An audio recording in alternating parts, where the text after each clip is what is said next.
a podcasting fortune. Yeah. You ever seen the movie Drive? I have. Yeah, he's in that. He's very good in that. That's a good movie. I've seen Drive once. Yeah, I've watched it a second, maybe even like tried a third time.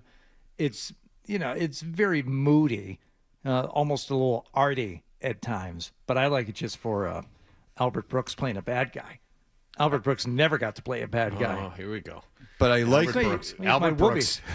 But he did play in romantic lead with hairy shoulders, curly hairy shoulders. Modern Romance. Yep. In Modern Romance, he's the romantic lead, and he is often shirtless. And back then, you could just unfurl body hair. Yeah. No one would think twice about it. It was considered very masculine. And that was not forever ago. That was not in the 1800s. Yeah, that's got to be like early 80s? I think late 70s, but maybe early 80s. 81.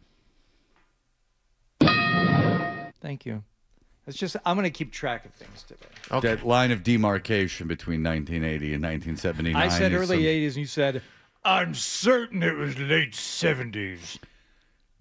Things from the early 80s look eerily old. Yeah. I mean, they look like it's from another time. Yeah. Which it is from another time. 45 obviously. years ago, yeah. But it looks like, 45 years ago in 1980 was 45 years. That would be 1935 or 1945. 1935. 35. Yeah, so it'd be like watching a silent movie or the Marx Brothers or something. You suck. It was like watching the Marx Brothers. Oh, man. Yeah. No, we did. I mean, there were a few things we watched from that era. Like, I remember watching Little Rascals when I was a kid. And that was that 30s or 40s?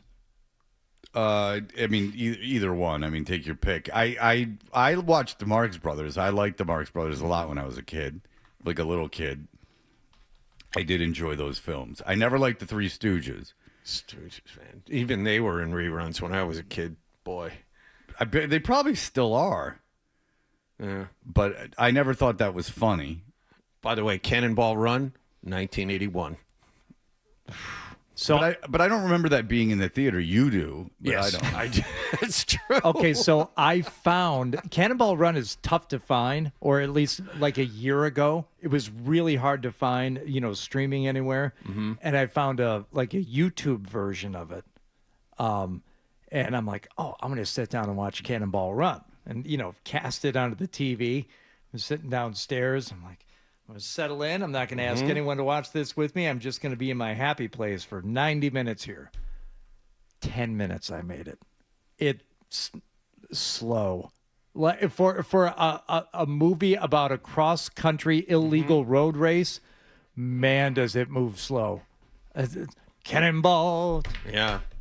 Like this long opening cannonball sequence where, the Lamborghini is driving down the highway. I'm like, Yeah. oh, get to it. Get to the Dom DeLuise. Come on, let's go. But that's how movies were. Like, I told you, I watched Training Places with my kids years ago, and I got uncomfortable in the beginning because it was a montage of Philadelphia with classical music for, no joke, 5 minutes. Yeah. Like, of just people walking in Philadelphia. And I remember when I was a kid, this doesn't mean anything, and I've said it before, but I was convinced it was New York City because I still don't understand why they're in Philadelphia. Like, why the big stock brokerage company is in Philadelphia. They have to go to New York to do the... That's right. They get on the train toward the end of the film. So it's not like the commodity. I don't know anything about the commodities market, but obviously it's in New York City because they go to New York City to trade. Yeah. So I have no idea why the big investment company is located in Philadelphia. Yeah. Like if they're the guys that own it and run it, why that's in? But I guess Fidelity's here.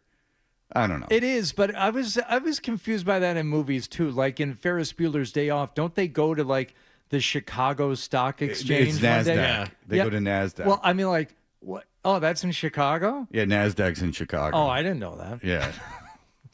What do I know? Okay. Yes. With all my investments, you'd think I'd know by now. The it's funny, Fred, you mentioned like the opening sequence. There was an old movie that started the other day. My son was watching, and this was like an old movie, like probably 50s, 60s. I can't even remember what it was. It wasn't something we were going to watch. It just probably came on after Andy Griffith one day. Okay. You know, once the series of That makes episodes sense. ran for the day. And there was this opening sequence. It was like, you know, Summer Boys. NASDAQ is in New York City. I was wrong. It's not So in I don't know what they Chicago. do in Chicago, but it thought it shows was- like the big title page, and then it's like written by, directed by, and Calvin's watching. He goes, "Is this how movies used to be?" And I said, "I guess not movies that I went to the theaters to see so much, but yeah, they would go 3 minutes of just playing this big orchestral thing and showing you title cards and doing all the credits without anything else to look at." Nothing going on in the background. You just sat there and watched because what else were you going to do? Yeah. That was it. This is how we're starting this movie with nothing for the first 3 minutes. How do you like that? Westerns especially did that. That's Westerns. I'll take your word for it. I haven't watched a lot of old westerns, No, but that I- seems right. No, the reason I bring that up is Pale Rider was on the other night, and And that's what John called himself in high school, Pale That's- Rider. well done. Yes. It's because he was in Lexington where all the blacks are. And so he was the Pale Rider. Right. That's what they called him instead of White Boy Rick. I can't say anything here. He was the one. He was the one whitey in his high school in Yeah. Lexington. I can't. He had it was a tough time for him. Yeah. It was a lot of reverse racism. While like as walking they down the hall, they say, "Hey, cheap suit." say. Okay, I'm sorry, but I got caught up in this. The Chicago Mercantile Exchange is what's in Chicago. I got that confused with the NASDAQ, as one does. But I could see if I was in the car getting infuriated with me when I said so. So I know there's like the big merchandise mart, and there's like all the clothiers in Chicago, but they have an exchange for what, textiles and stuff. It's I can tell you what it is. Yeah, what's the mercantile exchange, Fred? It's Dig deeper. A powerhouse for derivatives, futures, options, and high frequency propriety trading. Oh, so it's nothing to do with clothes. The world's leading derivatives marketplace handling futures and options on interest rates, agricultural, foreign exchange, and indexes. All that explains. Yeah, I don't know what that means. Huh. But I don't handle my own money. So there you go. I don't pretend to know. I have a financial advisor who I trust. Who does my father too. And if my father, who is not an easy man to work with, if this man can handle my father, believe me, my dad's keeping an eye on things. So I just went with him. Do you want to talk to Sarah from Everett? Sure. Sarah from Everett, hello. Hi guys, good morning. Good morning. Sarah. I just wanted to mad at myself that it's taken me a week to call in about the passing of Lou Kohler from Sick of It All. Huge fan, big fan of his, big influence in the Boston hardcore punk rock scene, and I wish his family Godspeed and all of that. But I was mad at myself it took this long to call in. He was a huge influence in the scene back in the day. Well, that's nice. Wait, of you. he's from Boston? No, he's from New York. That's the whole thing. He's Right, from New York. but he you played mentioned Boston. No, because he played Boston all the time. No, Oh. he's from New York, but he Oh. played Boston all the time, and he was part of that whole scene in the '90s. And he was, and one of my girlfriends ended up met him at a show, became a pen pal. They were pen pals for like 12 years. Did they ever make love? No. They just wrote letters back and forth? He would send postcards. Yes, she has postcards from over 12 years when they were touring in Europe. And they never Wherever. decided to meet up and make love? No, I would have made love with her. She was hot. My friend was real hot. Why did they But never no, make love? I think he had a wife or a girlfriend at the time. Oh, it They was were just friends. They just Oh. connected, I guess, on that level. But doesn't it seem to he you, was Sarah, really- that if you were I'm mean this like just I'm asking you your opinion. If you had a man, a heterosexual man, you were being a heterosexual woman, you had a long-term relationship where you were writing letters back and forth. Don't you think that eventually that would get to the point where you would want to be physical with them? No. No. It's just part of that sex thing you guys suggested. No. Friends are friends. Like, all my best friends are ex-boyfriends that we just were never meant to be But friends. you had So, sex no. with them. What about washing someone else's hair? Does that do anything for you? Washing each other's hair. I like washing hair. I like my hair being washed, and I will wash someone else's hair. But yeah, I don't think it. No, I think that Using a cane, riding crop, or whip to inflict sensation. How about a riding crop, Sarah? Is she gone? Yeah, that's an inappropriate question for Sarah. I was protecting her from you. I'm sorry you had to hear that, Sarah. No. Now she's mad at me. That'd be a change. Usually she's mad at Fred. I know. Oh, you what? Oh. Thank you, John. Except for this morning. Maybe lets she you- was upset a week ago about the guy from Sick of It All dying, and Yes. then that's when she chose to, really lay it out there. Yeah, in well. person. All right. Listen, Nicholas has got you all fired up because he was at Monster Jam last night. I didn't know it was on a weeknight. I saw the commercials for it. I just kind of guessed it was going to be on a weekend coming up here, so I missed it last night. 7 o'clock. Okay, so I've been to Monster Jam at Gillette Stadium, I think 3 times, but it's been a few years since I went. I am an unironic fan of Monster Jam. Yeah. So how was it? This was my first, and this is probably going to be my last during a week. This was your work week. This was your first. My first, yeah. It was Well, great. Listen to when he got home. Try to wrap your head around Well, this. I got home at 11. Whoa. Whoa. 11. Yeah. That's nuts. That was his It's almost like you went out on a weeknight. first time stay up 11. First time stay 11.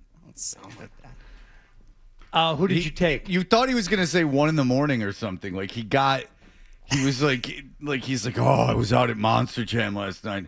And then They went to the after pit party. and it was at Gillette, and he lives very far from there. And so someone said, when'd you get home? And here I was in rapt anticipation for him to say, I got home at, like 2 a.m. Yeah, And he goes well- like 11. And it's like, well, who the hell? Big deal. Were you out last night at 11, or were you in bed? I'm usually in bed. Well, usually, but there's plenty of times I'm out until 11. I Oh, mean, not for me. Not anymore. On a weeknight? No, I'm with Nick. well, There's no way I'm I out didn't till say 11 once a o'clock. week, but I mean, if you go to a game, you're back at 11. If you go to a concert, you're back at 11. If you go out to dinner, with someone when you have a child agreement that you drop the kids off at 8:30, you meet them at dinner at 8:45, you get home at 11.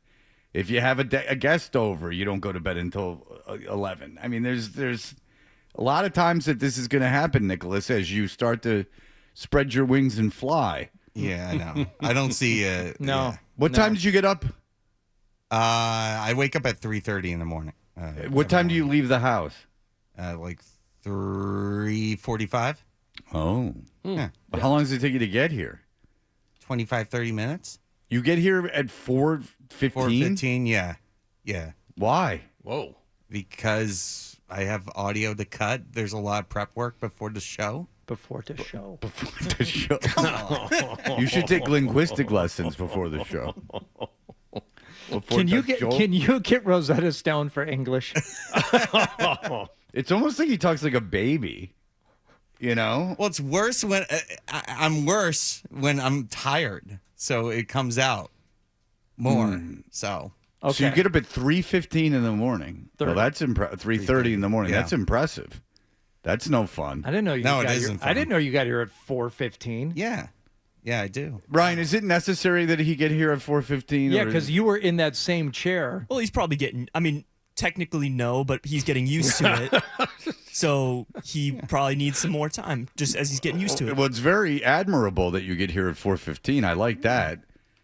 I just that's a lot. That's a lot of time before the show. It's an hour and 45 minutes before the show. It's a lot of time. I like to leave myself plenty of time so I can get stuff ready for the show. Ready for the show. For the show. For the show. Stop. Did you take Noah with you last night? Yes, I did. Oh, good. How old's Noah? He's 3. Okay, so this is now. Fred is saying, and I agree in the overall scheme of things. Getting home at 11 isn't all that late. I think it's absurdly late to stay at Monster Jam because even as a fan, We left early too. Yeah, he had to have left early because what time did it start? It started at 7, Yeah. and I think at 9 o'clock when we left, it was still going on. well, did it take you 2 hours to get home? No, but I'm lost. but it took me an hour to get home. Yes. So you got home and then at we 10. got to settle the kid and everything. So you got home at 10. I guess I wasn't in bed until 11 Okay. because Oh, there was that's a lot. even lamer. Well, you misrepresented things a little. Well, I Nick. mean, 2 days a week, I'm not asleep ever. So, I mean, excuse me if I'm not crying for you there. Yeah, So we I've got no. Okay, so weeknights, even when I have a pretty strict, I'm not going out, I'm not going to a game, I'm not going to a concert during the week. Yeah. Under very special circumstances, even when I do, I'll get home at 10 o'clock. Yeah. All right, so we left at 8:30. We left the stadium. We got in the car, and then there was some traffic, and then listen. I'm not. We're really all sure, listening. But there was a. We had to get the kid ready for bed. Right. But The grandparents but were watching not all the of other us, kid. Not all of us have a brain free of racing thought. Did Brittany go also? Yeah, Did she like it? yeah. It's a show, isn't it? We were 3 rows away from everything. It is. It's It's a- pure. it's It's no, pure spectacle.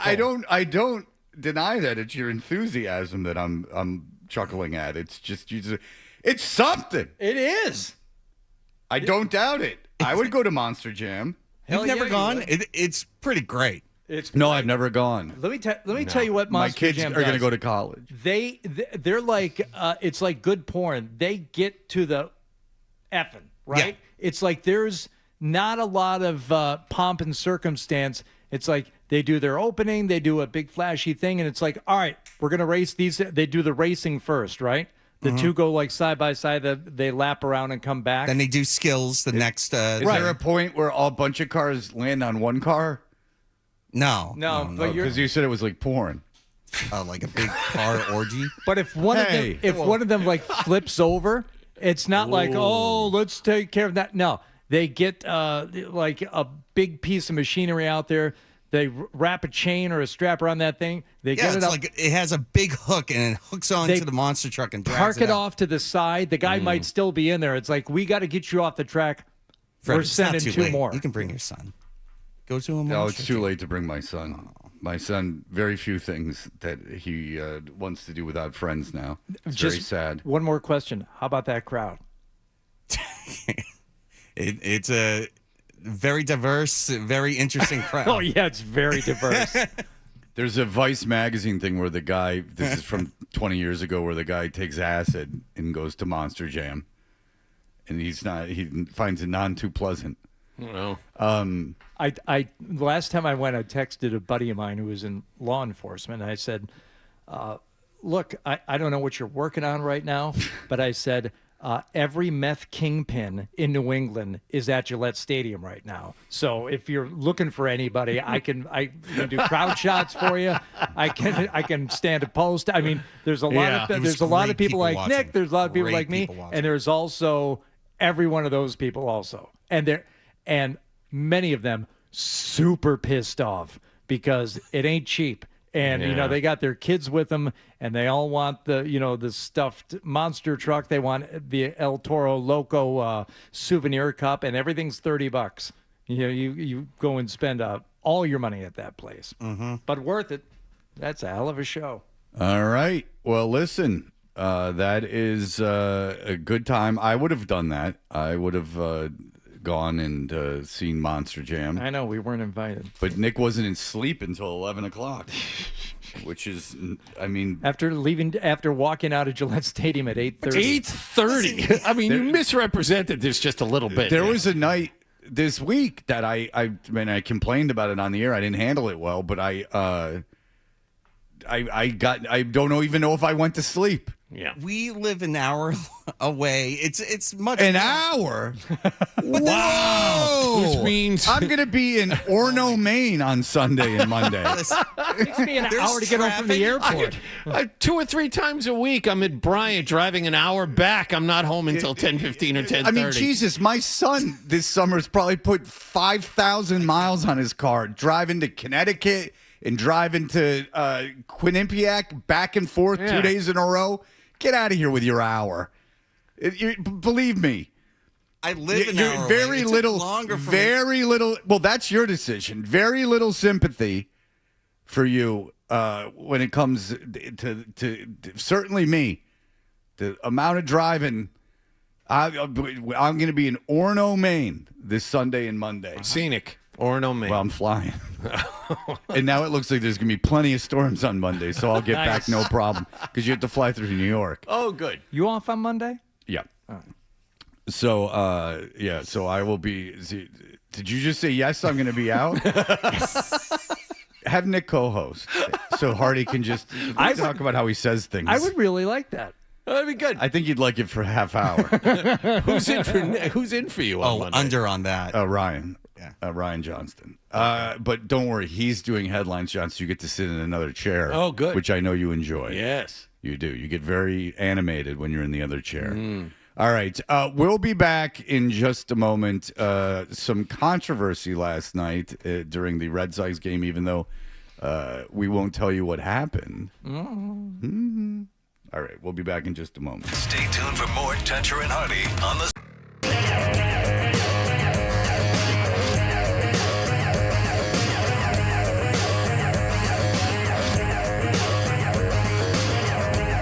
Hey, we are.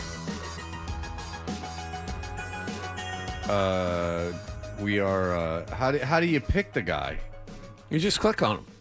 I'm clicking on him and they ain't You doing click. anything. You click on them, and then you go down, and there are slots that are highlighted. Now we're going. Okay. What's going on? What happened last night's brought to you by Leonard Hair Transplant Associates, where your hair doesn't have to be a game of what happened. So change your lettuce and change your life with Dr. Matthew Lepresti at 1-800-GET-HAIR. There is a 82-0 baseball game, and John and I were talking about it, and he said that he had gotten a team that won 160 games, and I'm like, whoa! But it turns out we were playing different games. Yes, yours was, I think, a little harder than mine. Yeah, probably. All right. You want Juan Encarnacion? Which You year? had fourth. I'm just kidding. There's no one here. Oh, we're going to take Maglio Dornier. Hardy, feel free to jump in. We're going to take him. All I right. was going to say the Red Sox might win 80 games in the second half of the season. Huh? Yeah, baby. All this team does is win. Last night, wrapping up their set with the A's. A's with a 3-0 lead through 4 innings, and then the Red Sox get to work offensively. And when they did, it sounded like this.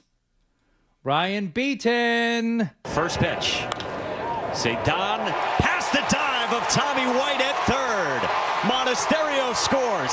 Siegler gets the wave around third. Throw to the plate is not in time. And the Red Sox have tied it. There you go. So that is after Monasterio had singled to center and Durbin had scored earlier in the inning. So now we got a 3-3 game after 5 innings. A's innings. It's contagious. Nicholas. It really Yeah, is. you got Is it Nicholas Ings? Fever. There's 9 innings in a baseball game. It's exciting to kind of explore which vowel you can drop. So or which consonant. He does it way better than I we do. left at 6 ing and got home at 8. I didn't get bed midnight. The A's would score again in the 6th to go up 4-3. So let's go top 8. Wilyer Abreu at the plate.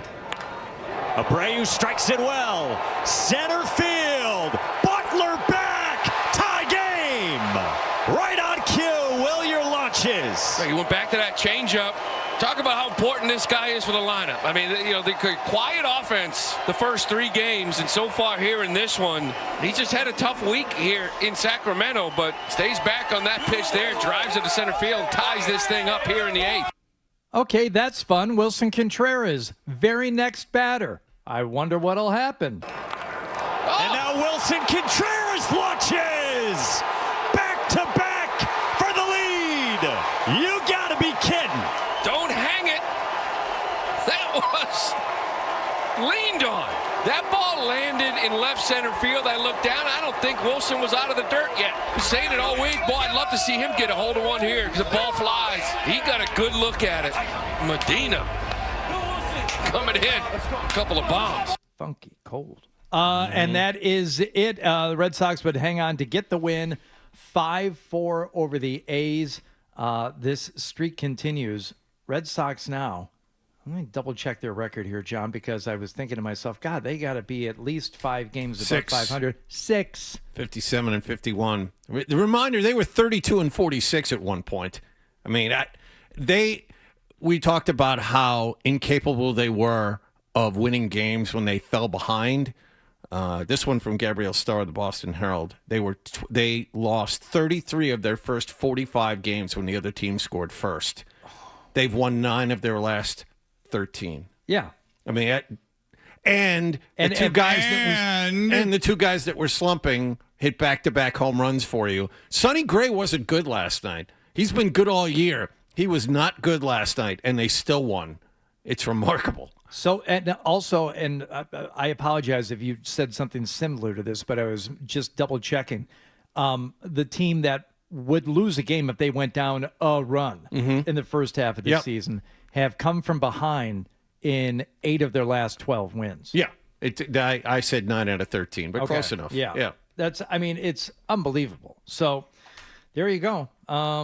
They wrap things up there in Sacramento and will visit the Dodgers tonight. Shohei Ohtani did not play last night for L.A., and Ohtani isn't pitching because he has right bicep soreness. He's got a sore knee that kept him out of the All-Star game. He's got bicep and a knee. However, Dave Roberts was quick to point out before the game last night, they beat Seattle last night, that he is going to play tonight. He's going to lead off and be the DH tonight. But did that just really stick in your craw that Seattle got beat last night? I know you're a big fan. Yes, huge. Bought myself a hat. I know you did. All right. So there was an incident in the 6th inning last night that we are going to explore in depth coming up at 7:20. But it has to do with Duran. It has to do with Chad Tracy. It has to do with the announcers on both sides of that game last night and how they saw things unfold. And even Tyler Milliken getting back into the mix on this is another. Jaron Duran should not be on this team. You can't trade him because he's not valuable in any way, shape, or form, but they need to designate him for assignment. This has gone on long enough. They've covered for him long enough. He is consistently making the team look bad, and last night was another example of it. Yeah, I would agree that it's enough. I can't imagine that. I mean, he showed up. Contreras, right? Was it Contreras that was on third? Yes. Yeah. I don't know if that's the guy I want to show up. Yeah. Seriously. And you know, whatever you make of chemistry on a baseball team. Well, obviously you got to make something because they're not winning on talent. I was just going to say, that's the whole reason they are where they are. I know, but sometimes I think it's overrated, specifically in that sport, because it is an individual sport masquerading as a team sport. But for whatever it's worth, he can't be good for the chemistry. No. Doing stuff like he did last night. There's too much to explain here in a couple of minutes, so we'll devote a full segment to it in a little while. I would argue that baseball requires the most chemistry in some ways because you're together so much that you're together every day, literally every day for 6 months. Like you're just always together. I would argue that like once you get rolling in baseball, that you can overcome a talent deficiency, not in the playoffs very often, sometimes, but not very often. But you can go on a run. I mean, it happens all the time. I mean, look at the Tiger teams from the last couple years. They were terrible, and then they would go on these huge runs at the end. There's bad teams that go on big runs. I'm not saying the Red Sox are bad or that they're not going to do anything in the playoffs, but it's just that it seems like teams can play like crap and then kind of figure something out and go on these like huge stretches of wins.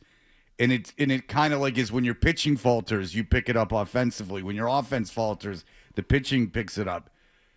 I think there is something to be said about that because we all know like a manager's job isn't to be on every play and be manipulating like every situation. Design offenses. Right. Like it's like everyone has lineup card and you're done. Everyone has the same information unless you're like a nut like Bobby Valentine or something, but it's keeping everything. I mean, Joe Torre for those Yankees teams was what he did was he was able to keep all those egos in check for long enough to get through a season. Exactly. That's the thing. And that was his genius. I mean, anyone could fill out a lineup card of those teams in the late 90s and early 2000s. There was superstars just about everywhere. But Torrey was great at managing egos. And that's more getting back to Chad Tracy. That's what he is doing at the moment. And to be able to survive a hand grenade like Duran in that locker room, give Tracy credit, man. Duran is one of the worst two hitters in Major League Baseball at the moment. His OPS is the second worst in Major League Baseball, and Tracy is playing him every day. Mm-hmm. It's amazing. Well, if you get rid of Duran, who are you going to have play left field? Anybody. Just have anybody play left. Right. I know your sheet is terrible in the field. I would take him at Fenway in left field at this moment to get Duran out of here. All right, we will check in with the Patriots as training camp continues. We'll do that next. Sports Hub headlines. Red Sox beat the Athletics again in Boston Talk Sports. Trade Drake May. We all know what, but we won't say what. Yeah, worst take on these airwaves in the last 24 hours. We may not take a call today. The Sports. Hey, listen, if you've got to go, we understand, but make sure you bring the Sports Hub app with you so you can hear more of Todger and Hardy. That's what I want to. Now you're going to try to do it twice in a row? Can't do it twice in a row. Why not? No. You pick the same team. We're playing. Well, you can't. It's a spin. You can spin. Oh. You got to re-roll. Good for you, Fred. Yeah, thanks. I already did better than you. Felix Hernandez, Jake Peavy, my starters. Uh-huh. John Wetland, my closer. Oh, yeah. Otani's my DH. Yelich, Judge, and Hamilton are my outfield. Jeez. Russell Martin's my catcher. Cabrera is my first baseman. Yeah. Simeon, LeMahieu, and Crawford. You don't think those are good players, but they had very good years. 173-0. I swept all the playoffs. Huh. And here you are playing and playing and playing. Yeah. Out of all the people that played, I'm the 100,000th, 255th flawless season out of all the people that have ever played. Only 100,000th. Wow.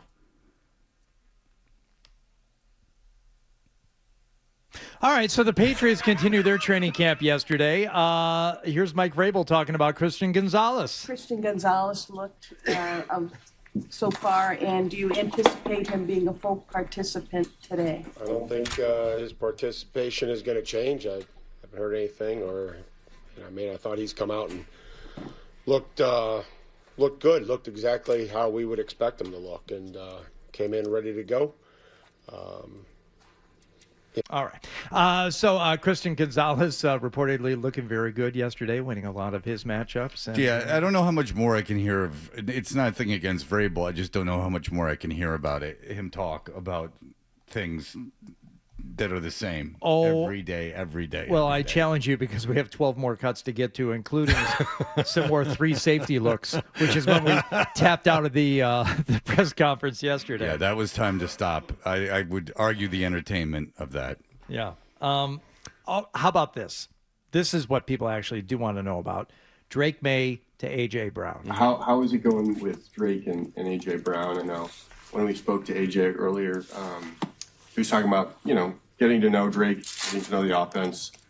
And does their growing connection The incessant typing in these things drives me a little batty. get easier because Drake's command of the offense is growing too? No, you just have to go out and execute. And I think it's, I know everybody tracks the numbers and everything else. I'm confident that, they'll continue to progress. And, again, it's good work. It's good competitive work out there. And, guys are in tight coverage or challenging and whatever that may be. And Yeah, okay. All right, so A.J. Brown also reportedly looking good yesterday. All right, great. Yeah. Good. I'm wondering why Christian Gonzalez is out there. I mean, he's risking a lot of money here. A lot of money. And why is he doing it? I'm happy he is. He's a gamer. Gibbs and Bijan Robinson are both not playing. Yeah. Like, I mean, if I was Gonzalez, I wouldn't play either. I mean, the rumors, are that he's got some kind of backroom handshake agreement with Kraft. He's already signed, and whatever the case may be. Short of that, it makes no sense for him to be out there. What would be the motivation of not releasing it? Because of the other guy? Because of Witherspoon? I'm not. That has the same agent? Yeah. Is that the motivation to not announce it? Is Maybe. that, as I a don't favor to the agent? Yeah, I guess. Yeah. Could the favor to the agent? I just, if it's true Yeah. that if there are rumors that they've signed a deal, I still wouldn't want to do it if I'm Gonzalez, because it obviously hasn't gone through the league and it's not Right. official until it's gone through the league. So just because I've signed a document, it's not official. No, I agree with you. It's not possible, but get me back to my original point. Okay. If you are in a padded practice and you are worth, what do you think, 4 years, $125 million at this point, considering what the market is? Okay. Why would you do that? I understand if you're walking around with bucket hats on in a walkthrough, but Yeah, I I don't understand that too. Why would you even try, especially guarding a guy like A.J. Brown full speed? Why would you do that?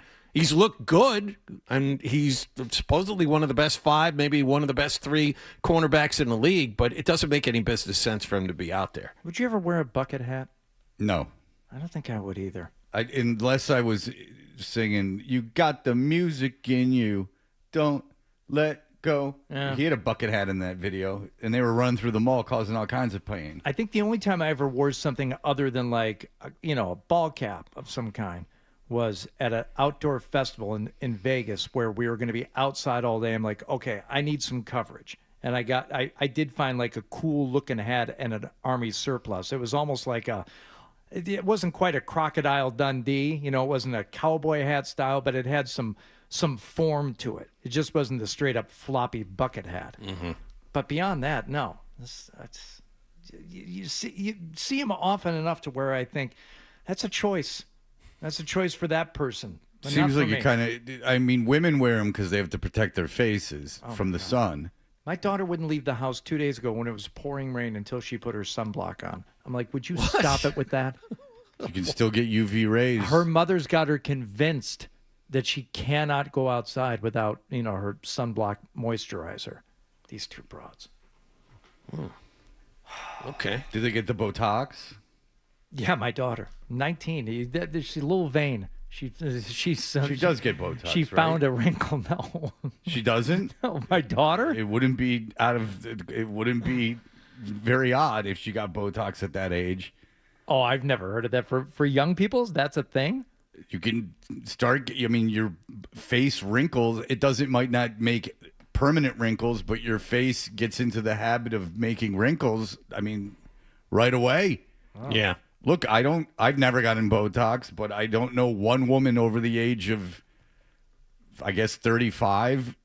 That 35 meaning that I don't really talk to anyone that's under 35, but I don't know anyone over the age of 35 that's a woman that I don't believe has told me that they get Botox. Like I did, like every single person. It's like I have to go get Botox. I'm getting Botox. Some people drive very far to get Botox too. Didn't Kendra tell us she got it at one point? Well, no, Kendra's come in here with all kinds of stuff. Kendra's come in here. Or she had the lips that one time. Yeah, and she gets Botox in her upper lip to flip the lip. Ah, okay. You know, which is, I'm thinking about doing. Yeah. I want to look like Brady and get the Botox before I go on TV. Well, I'm getting the cheek fillers tomorrow. I'm going to get those all puffed up like that. Oh, you'll be right in Mar-a-Lago the minute you want. You get that's like the look that they call it, the Mar-a-Lago look. That like real big puffy lips and cheek implants. Tom Cruise was at something recently. I forget what he was. Oh, maybe it was the World Cup. Yeah, where I saw him.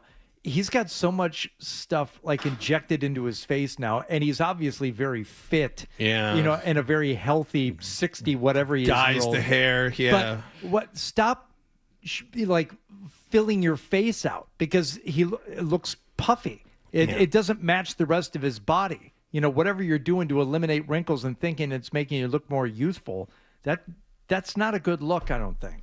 Plus, there is that thing about like a handsome older man that's got like a little bit of, you don't want like a big saggy weathered face, but I mean like the Robert Redford. Oh, Bobby Redford. I mean, you know, he didn't do anything and he just was gorgeous. I mean, he was gorgeous when $1 million. They had to find a sexy older man to do that $1 million Screw movie with Woody Harrelson and Demi Indecent Moore. Proposal. And and I think Demi Moore said like you have to get Robert Redford or it won't be realistic. Like it wouldn't be like even a talk. And Redford had not had any kind of. There's no way he was out there in Sundance, prancing around, protecting us all from the environment. All right, we'll be back in just a moment. You're listening to Toucher and Hardy. We were able to string some stuff together and get the 3 runs there. But the big part, I guess the big assignment of tonight was keep us in the game and pitch us deep because we were fairly thin in the bullpen with some guys down. So he did both those things, kept us in the game. Wilyer Abreu and Wilson Contreras added back-to-back homers in the 8th to put the Sox ahead. Aroldis Chapman struck out top power threat Nick Kurtz to end the game with the tying run on second base. Rangers Suarez will start tonight in the opener of a 3-game series at Dodger Stadium. Shohei Ohtani was not in the lineup for last night's Dodgers 6-2 home win over Seattle, but he is expected back in there tonight. Patriots are missing defensive back Carlton Davis at their first padded practice of training camp yesterday in Foxborough. Drake May and the offense had a better day against the top defense. Patriots are back out on the practice field at 10:15 this morning behind Gillette Stadium. It is again open to the public. In other NFL news, free agent wideout Deebo Samuel has signed a 1-year contract with San Francisco worth up to $7 million. New Orleans top wideout Chris Olave has signed a 4-year, $132 million contract extension with the Saints. And after getting only a 2-year contract offer from the team and rejecting it, Tampa Bay's Baker Mayfield told the media yesterday he felt disrespected and ended negotiations with the team until after the upcoming season. Sports Hub headlines are brought to you by 128 Plumbing, Heating, Cooling, and Electric, the company that finishes every job strong. If your home or business has a plumbing, HVAC, electrical, or drain issue that can't wait, you need to call 128 now at 888-CALL-128. I'm John Wallach on Boston's Home for Sports, 98.5 The Sports Hub. Your next update at 7:30. Listen to it, laugh at it, get mad at it, agree with it, argue about it. It is Boston Sports. Boston Sports. And it is all we do. 98.5 The Sports Hub.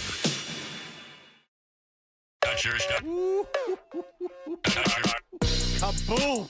Do we all just take acid? It's unbelievable. Toucher and Hart. What he talking about? Like you, Fred. I'm not worried. The Sports Hub.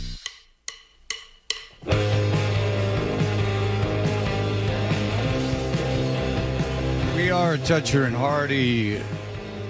You can watch us on YouTube. Subscribe to 98.5 The Sports Hub on YouTube. Nantucket is in the middle of a national controversy. And Hardy. Yes, it all is centered around the Four Winds Craft Guild, which is a craft store on Nantucket, who recently hung up a sign that says, "No influencers." I said it was, kind of a joke, but also it was becoming an issue of people coming into the store with their phones out and doing all of their videos for their Instagram and TikTok and everything They're else. annoying. And the people that own seasonal craft shops in Nantucket are the salt of the earth. They can't be bothered with having people with their phones out. At the very least, you can say the Four Winds Craft Guild has been there since 1948, while these influencers have been doing it for 48 minutes. A craft store has survived. Yeah. How many years now? 80 years, almost 80 years. A craft It's store. owned by the same family. They're there year round. They just Wow. All they're right. there in January. They're just knocking crafts off the shelves. They can't stop selling crafts. Goodness. Okay. So now there is a pushback. But as you said, Fred, this has gotten national attention. We have a news report from KTLA, Los Angeles. Have you noticed that women that are in their 40s and 50s, or even 30s, 40s and 50s, that go to Nantucket and the Hamptons, often take pictures of themselves with similar hats on? Oh, yes. They'll all put on floppy hats because Yes. their husbands are all banging younger women. So they all get together and they cope Is that with why? it. That's why they get the That's hats? the only thing I can think of. That's an interesting theory. Yeah, you don't see It's the like most plausible explanation. yeah, you don't see 25-year-old chicks like all out with the same hat on. No. This seems like something that like rich women They're put too on- busy having sex with the guys who are married to the women who are wearing the hats. right, and getting free things from them. And then the women that are married are just miserable and know that their husband's attention. They're out on business. All right, here we go. Once was a sign in Nantucket. Everyone's having a lot of fun. Yeah, they are. Everyone's having a lot of fun. Once was a sign in Nantucket, and it told influencers to shove it. Hey. The guy didn't think it was funny. Great writing. So you can't say suck it. So you got to say shove it. Yeah, why couldn't you say suck it? Because this is real journalism. Suck an egg, Yeah. See, I'll do this all day. Tell you why it's not bad. To shove it. A sign reading "No influencers" generated some controversy online, mostly obviously among influencers. You see it there in the Four Winds Craft Guild store on the vacation island. It has picked up some traction among a group of influencers who are upset. Some are calling it anti-women. Influencer Paige Lorenz, who has a shop nearby, says, if you call yourself a feminist but proudly put up a no influencer sign, it's worth asking who you are attempting to delegitimize. Yes, that is very true. It is, It is yeah. the right of everyone with a vagina. Right. Because nothing quite as feminist as saying that people that vainly tape themselves and all, as if people are interested, are all female. It's all everyone is very put upon. Everyone in Nantucket filming themselves with a phone it's really a gender issue, if not a race issue. It's anti-white too, as well. I would agree with that. That's a good way to really dig into your point that you want to tape yourself in a store. Is that it's anti-women. You call yourself a feminist. How dare you? And first of all, to influence, by definition, you would have to change someone's opinion or get someone to do something by your antics. Yeah. I would question everyone calling themselves an influencer having that sort of power. And if we go by what my daughter watches on YouTube, Yeah. I would say that it's pretty split down the middle between men and women. If you want to get like cute about it, like it really is. She watches two goth guys, well, more like I would say Motley Crue looking from like 1984, but they're young men and they like go around and eat things and walk around, and she finds them to be hysterical. And then there's the guy with the daughter, and he's old and has had a lot of plastic surgery and he's creepy. So there's two. I just gave you some male influencers. There's Tony P. in D.C. Oh, yes. He's an influencer. Very much so. With another one calling it, quote, icky. Finally, one influencer says, look, these people who have followings can help small businesses get a ton of exposure and reach customers. Kind of a weird move. Yeah, well, it is a weird move because that's what you need in Nantucket is that if you have a business that your husband's bought to you to keep you busy, you need tons and tons of people to give you more work. 1948, Fred. This is an established business. That's some fly-by-night operation. And then someone in Mattapan's going like, 2 kids were killed on the street yesterday. But yet there's not one news truck out here. But yet L.A. News is covering the Nantucket thing. Any outrage from influencers or anyone? Yeah, there's a whole methadone mile, not far from here. I mean, I used to have to drive it all the time. And I'll tell you, not a lot of influencers going out there. That's not on L.A. News. Shop owner says this was all tongue-in-cheek, saying he's not actually anti-influencer. Says some influencers... Thank God. But it's a little late. Does he have any friends that are influencers? Yeah, good luck. Good luck, John. Why don't you ask his friends that are influencers? John Sylvia, a third-generation antique business owner. Well, I mean, these are the guys that on the fishing boats. The third generation antique owners in Nantucket. Right. Jordan needs to weigh in on this. Well, Jordan is an influencer and a savior of the fishing industry and the child of proprietors of a porn shop. And yes, and a denizen of Nantucket. So there's a lot going on. No, here. she's Provincetown. No, well. Oh, she goes with Bill. Oh, yeah. But they've been a little marginalized. That's true. They won't let her into the high society clubs, if I remember correctly. Because his ex-girlfriend is running roughshod. Well, they tried to, go into that big party at the Stroll. Yes. And it was an issue. Yeah, I mean, Bert was there. Bert was keeping tabs on things. Yeah. But you don't understand. It's really fun. Oh, yeah, it's really fun. It's the funnest. That's why you go there. You go there. Remember when he was going on and on about how it was different than every other island, and he finally just had to pack it in and say that he liked the restaurants, which is like saying that I liked it. I go to Nantucket to eat at restaurants. Okay. Mulaney did a few minutes on the Cape versus Martha's Vineyard and Nantucket. Oh. It was great. He said, screw those islands. People walk around, these rich people acting like they're not rich, driving around in their 20-year-old Volvos. Give me Cape Cod. Somebody's got a little bit of money. The first thing they do is go out the most expensive Range Rover they can find. And they drive it all over like they own the place. You show it off. You don't hide what you're trying to do. Martha's Vineyard doesn't have the stink of Nantucket. No, Martha's Vineyard is much more ham and egg. Yes. Well, no, but also I would say that it's got a more ritzy population. Like Edgartown, if you look at property values in Nantucket, this is fairly recent. This big, I'm talking 10 years, maybe less. This whole idea of it's all going to go away. I hope the shoreline all just goes away until all the houses crumble. That would be ideal. Stupid idiots. I bought a place. Wasn't there a place in Nantucket that the guy from New York bought for $900,000, and they said it was only going to exist for another 5 years? Oh yeah, because of the beach erosion. Yeah, and then I read something where people were defending it.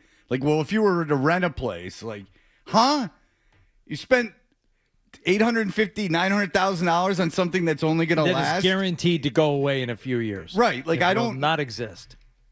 Then, so you had to go to if you extrapolate it, and if you rented a beach house, well, then don't go to Nantucket. I'm telling you, it's not any different in topography than Martha's Vineyard or the Cape or Newport. It's all the same. It's just that it's just got that douchey air, and it's not the Hamptons. And it's not even, I would say, Edgartown and Martha's Vineyard. Well, it's different in that it has much more Lyme disease. Yeah. Yes. Well, that's God saying, all right, people, if you want to play around, who has all the power? Says some influencers have just been behaving badly in the shop. He says they don't care about the history. They don't want to buy anything. Wow, you all suck. They don't care about the history. Oh, the history of this antique. It's been around since the 40s. Whoa. Look at all these antiques from the 40s. It's almost like we're going. And in Boston, there's only stuff from, the 1600s. They have stuff that's older than that. It's just the store's been there since They're the as old 40s. as we've been around since your parents have been alive. I mean, come on. My parents are older than that store, I'd bet. Unless it was born in 1941. They just want to use it for content, saying sometimes people come in and start filming without saying anything at all. Oh, wow. They don't talk to you at the store. Get the F out. I almost swore.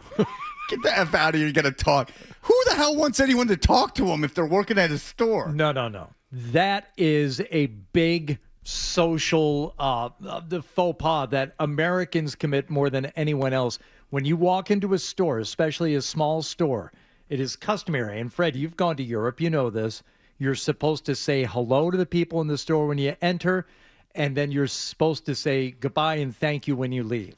Okay. So that is an actual thing that okay. I will back that I guy worked up in on. retail, and I can tell you, no one had to say hello to me. No. I was perfectly No, fine. not at the Foot Locker in the mall, but if you're running a small shop in the tourist town or anywhere else, no, that is the proper etiquette. Okay, I've been to Newport a couple times this year, and the college girls or high school girls that are working at the store don't need me saying hello to them. Believe me. Okay, well, Believe me, they don't want me to say hello. They're not all college girls working at all the stores, and yes, you're supposed to say hello and goodbye. In Newport, I would venture to guess that 90% of people are college kids that are working at stores. Well, go someplace other than Newport. Why don't you go to Maine? Why don't you go now? I'm going to Maine. Go. On Sunday. Do you think in Orlo, Maine? Go now. Well, just you don't like that I'm disagreeing with you. I worked in retail, and And I'm saying there's a difference between the retail that you and I worked at and working in a small shop either on Nantucket or Newport or in Portland or something like that. It is considered just polite. It's manners to say hello, goodbye to small shop owners. Maybe the owner, but not the people working there. They don't believe me. I'll just tell you that the vibe I'm getting from the people at these stores is not they want to have a conversation. Maybe it's because you come in with that puss on that you're always wearing. You always got that. I'm angry. You do. You have I'm misunderstood. That's the thing. I'm like James Dean. Your default facial expression is one of disgust. It's quizzical. No, it's not. It is not. He's got RBF. Is that what you're saying? He's saying resting bitch face, Yes. but he put it into RBF. Yeah, that's what I did. Yeah, that's it. Yeah, that's you. That's you. What is this saying? You smell something? Yeah. Poo. He says, quote, just bleep and talk to me. Well, that's sad. Wow. That's a little sad. That's Are you mad at him, or do you want you to talk to him? Now I feel sorry. That's the guy in the craft store that's been talking to himself for 4 hours. That's what that is. Julie, go ahead. Hey, gang. Good morning. Hello. Good morning. So I live in downtown Newport. Hell yeah. And I see this all the time. So last night, I was walking home, and this girl in this fancy dress, she's walking down the street. She's stopping in front of private homes, holding up her camera, making these googly-eyed faces and taking pictures of herself and stopping and then walking further. And she's in the middle of the street, and everybody's kind of having to get around her. So Yes, because I have, you know how on like a Saturday at like 4 in downtown Newport that the foot traffic is extreme, right? Like there's people. I live right there. Right. So I have seen this year as well, people parked in the middle of the sidewalk taking pictures. And I can tell you, Julie, and I bet you could say this too, I'm having a hard time anyone's watching them because they are not attractive people. And I would imagine that's something that's going on with to be an influencer that's not really saying much, is that there would have to be a level of attractiveness. And I can tell you this, they're not doing anything funny, so there better be something to it. And yes, I've become very frustrated that someone's parked in the middle of a busy ass sidewalk, like taking numerous shots or like posing and doing different takes. It's very frustrating. I've seen it too. Oh, absolutely. Yeah. And she was in front of a private home. They had a flower box, and she's there right in front of their window. Pretending she was staying there. Closed, but Yeah, pretending she was staying there. Yes. Okay. I've seen it so too. dumb. I've seen it too. I've seen it too. Everyone's better off. Everyone leaving each other alone. So I want you to skip ahead, Fred, to the last influencer. Okay. Yeah, Okay. number 3. And obviously there are people supporting this, including someone who does PR in Nantucket, who says that Nantucket has a PR guy running around putting out fires like this. It ain't a PR guy. No, that's number one. Oh, okay. and a writer, Annie Davidson Watson, put it because the craft shop has gotten a lot of support over this. People saying you're doing the right thing. Yeah. And she said Nantucket exercises restraint. Nantucket does not chase; she lures. Scarcity is not a strategy here. It is a way of life that happens to photograph beautifully and resonate well beyond our shores. Right. So we don't need the people to say, look at us, look at us, look at us. No, you all have to wear clothes that say "Look at us" and "Look at us." And Nantucket is a very subtle seductress. You understand? And you all, and then you're right, and then she can get with her other friends who her husbands are banging other chicks, and put on similar hats and sit and take pictures in the street. But the influencers are not happy, including this Mensa member. Influencers are annoying, or at least we can be. And I know this because I am one. I also spend my summers in places like Nantucket. And I also talk in a very non-conversational tone. Yeah. And you will hear me soon elongating my vowels and saying words like the when it should be the, and a when it should be because I'm not completely confident in the words that I am speaking to the camera. So if you ever go, oh, like Stern's mad about people not having to get an audience or like be a broadcaster, this is a good example of it. It's like no one taught this person how to speak. Right. Just like, talk. Yeah, just talk. Because everyone, when they first get in front of a microphone, talks differently than they normally talk. And then it takes practice, and it's not something that's like necessarily something that everyone can do either, because you've got to kind of realize you are talking to an audience, but you're not talking to an audience. So it's just frustrating for people like Hardy and John and I to hear this.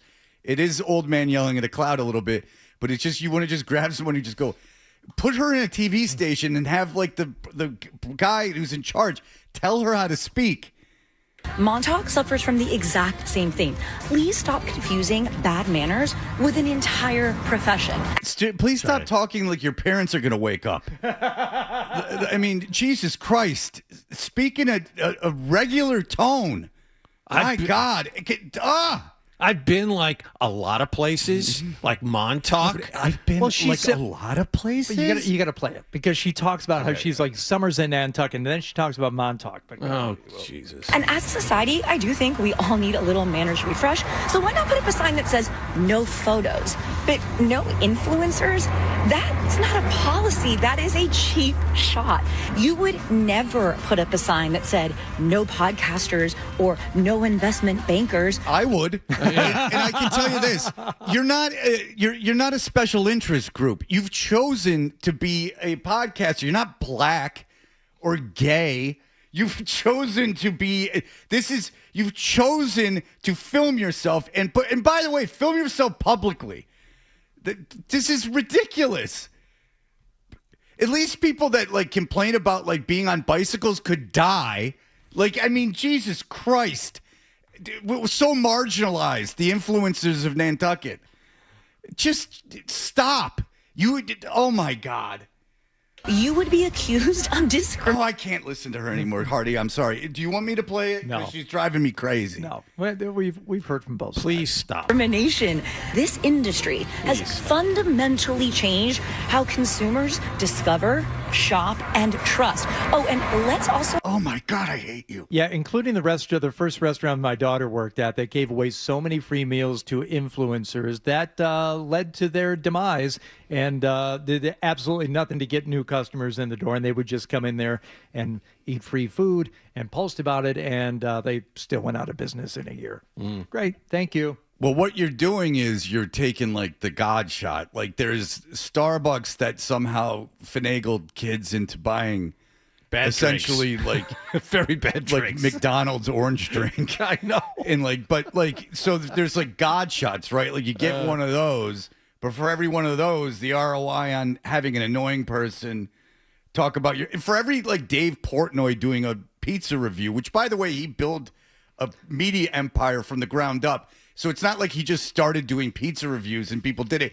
There's literally millions of people wasting time and money. Dave does it, and it's like whatever about his pizza reviews. He gets pizza, he goes out on the sidewalk, he does it, it takes 2 minutes. These people, when I would go into that restaurant that I was talking about, and they'd be sitting there photographing their food and doing stuff, it actually inhibited my enjoyment of my meal. I'm like sitting here, I'm trying to have dinner, and instead I got these idiots sitting next to me who are obviously influencers and eating for free and doing all their stupid crap. It made me not want to go there. So there's how about that? It it has the adverse effect. I watched this, and we got a break, but I watched this thing on Mario Batali last night, and he's a bad guy, right?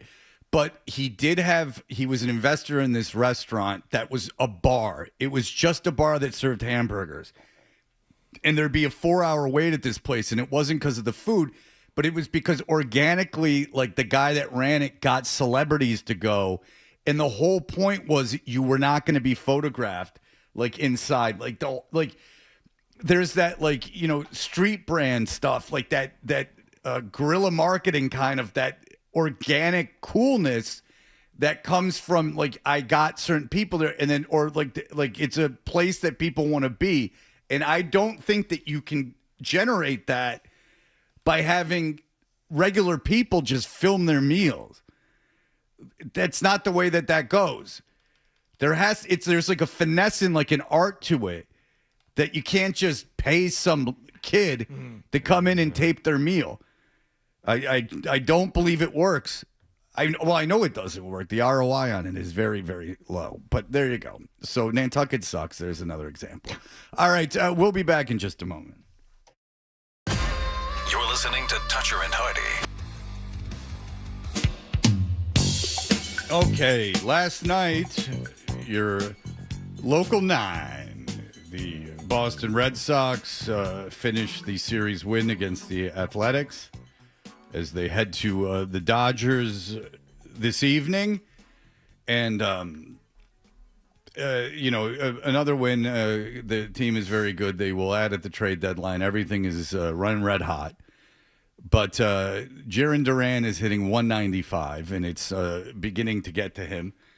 A lot of people defend him because he has mental problems, self-described mental problems, which therefore excuses him from anything that he does that disrupts anyone, whether he be yelling out anti-gay stuff, whether he be telling Tyler Milliken's boss that he was going to beat up Tyler Milliken, and when Tyler Milliken went up to him, he scoffed off. And then the guy from ESPN writes under our post how unfair it is to Duran. He said he was going to kick a kid's ass. A kid's ass.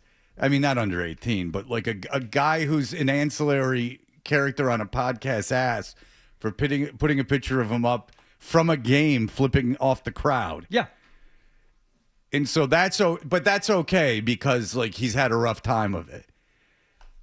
No, you look, it's two different things. Is that you go, wow, you were having a rough time. That's really hard. I hope you get through it. I'm not going to actively try to make you feel bad, like, yell stuff from the stands or something like that. But then there's also like, you still have to behave like a human being. Like you can't make people's lives worse just because you don't feel good about yourself. They're two separate issues. You got to work on yourself, but that doesn't give you a license to run around acting like a dick. So anyway, last night. Very strange. I don't know how you want to. Do you want to talk about what happened first, or do you want to play the audio of what happened first? Like, how do you want to do this? 6th inning, Wilson Contreras is at third base, and Duran's at the plate. Big at bat in the game, second and third, Yeah, it's tie 3-3. game, 3-3. Duran's at the plate with 2 runners in scoring position. Duran to shallow left. Soderstrom coming on. And not deep enough. Jaron kind of motioning back toward third there. Wanted him to tag and go. Can't score on that. Okay. So he's yelling, "Come on, come on!" Okay, I can't tell you. They just described it. A lazy fly to shallow. Pop-up fly to shallow left field, and it's the speedster Contreras on third. The left fielder's got a cannon. Yeah. It doesn't matter who's playing left field. It doesn't matter if Manny Ramirez is playing left field. You're not setting the runner on that. Right. You're running into an out. I mean, maybe if Lou Brock's on third, you'd screw around and see if you can do a funky slide. So is that Lou who's saying you can't go on that? Right. That is No, Lou. you can't. It's not even because I came in, I didn't know what happened. And you guys were Hardy and John were talking about this Duran thing. So it was in this, I watched it. And I'm like, what's he pissed about? Like, I wonder if he's pissed because he sucks. and then it's like, oh no, he's pissed at Contreras, slow ass Contreras, being on third on a ball that no one would. The third, it'd be malpractice for the. It's just not done. Right. I wouldn't send a kid in a high school game on that. Right. So, let alone a major league outfielder. So you hear Lou saying like almost confused. It's like, what do you want him to go on that? Because it's You can't go on confusing. that. It's very confusing that he would be upset about that because it's a non-starter. It's not even something that you would consider. It's just not the way baseball's played. It's not. It wouldn't work. The A's broadcast had a little more to say about it. Soderstrom makes the catch. Contreras will not test Soderstrom's arm. It was a great throw in, and Jaron Duran, you could hear him very frustrated. Well, Duran, you see him, not sure if he's gesturing at Wilson Contreras, but did not look like he was terribly pleased at all. Yeah, he's 100% questioning. Oh, man. Why he was not sent. So was he questioning Contreras or was he questioning the third base coach? Well, I'm going to tell you right now, you're questioning Chad Emerson, third base coach, if you are going to react in this fashion here. Because it's Contreras who's going to make the decision. We're talking about a former backstop, now first baseman. I mean, he'd have been out by a week. Not even close. Well, a fiery player himself, Jaron Duran. I'm sure frustration has boiled over because it's not been a great performance this series. This series? Say go for it, maybe? Well, he's not asking where the fork is, I can tell you that. Okay, and so let's that's take true. He said go for it. Yeah, so let's take, it was Duran just being highly competitive and wanted the team to win. Oh, no. It's the 6th inning, and it's a 3-3 game in the 6th. Duran wants the RBI. He wants the RBI. That's all he wants. And he's so out of his effing mind that he wants that at the cost of everything. He had no concern about winning that game. His only concern was not having the at-bat count. He wanted the RBI and not to have the at-bat count. He wanted the sacrifice. Because that's the only way that he can get his average over 200. He's saying to himself, well, I got it in the air. That's half the battle. I didn't strike out. Right. I mean, you failed. All you had to do, I mean, he would have had to hit that, 40 feet further to even at least discuss it? Giving the base runner at least 40 or 50 feet further. Yes. Yeah, so I mean, I'm trying to give him the benefit of the doubt, but he's frustrated with himself, which is fine. Break the bat over your knee. Go crazy in the dugout, like knock over the water cooler, rip the phone off the wall, do whatever you want to do. Go in the back and go into the back outside and kick everything over and break monitors. Fine. It happens. But don't mother F the third base coach. And by the way, I don't know if I'm screwing around with Contreras. That's not the guy really. First of all, he might be the best player that's not a pitcher on your team. And second of all, he doesn't seem to take a lot of crap. And he also seems to be a leader. This is the guy that I want to mother F and show up demonstratively on something that's not even debatable. Even if it was something that they should have sent him on, it's still showing a guy up. I mean, remember when Lackey would do that? Oh, yeah. Oh, yeah. Like, Oh, yeah. you know, a lot worse things happen in a baseball game than a third base coach not sending a runner from third. Errors, things of this nature. I mean, imagine if you're a pitcher and the bases are loaded and you get a guy to ground to the shortstop and there's a bad throw. And now I'm stuck in it again. It happened to Sale. But a couple days ago, a guy in left field dropped a ball, an easy fly ball in left, and then Sale went around and started walking and hitting everyone because he lost his mind. But he didn't show the kid up in left field. There's no reason for him to be on this baseball team anymore. I can't think of a positive. And the other thing is the Red Sox, the organization, the manager, his teammates have bent over backwards to protect this guy in the middle of one of the worst seasons in the majors in the last decade. He's hitting 195, and he's still playing every day. He's embarrassing himself out there. There are replacements. That guy, Jahmai Jones, he's an average left fielder. Put him out there. I mean, if you're worried about the platoon, have Yoshida play select games in left at Fenway. I mean, Yoshida's a terrible outfielder, but I would rather have him out there at this point with the wall in left than have Duran play out there. And even if what is he contributing? What is he doing? Either one of those guys goes in and also bats 195. At least he's not a problem. At least he's not making a fool out of himself and trying to make a fool out of his teammates and coaches in the process. You are walking a very thin line if you're the Red Sox. You are really lucky to be where you are, and chemistry has gotten you this far with a lot of good pitching. Why risk this guy taking you down in more ways than one? So Duran spoke after the game, and Chad Tracy did too, so we'll listen to that next. All right, here are the headlines.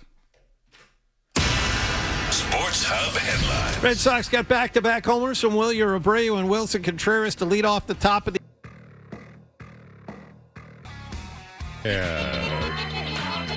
We are Toucher and Hardy.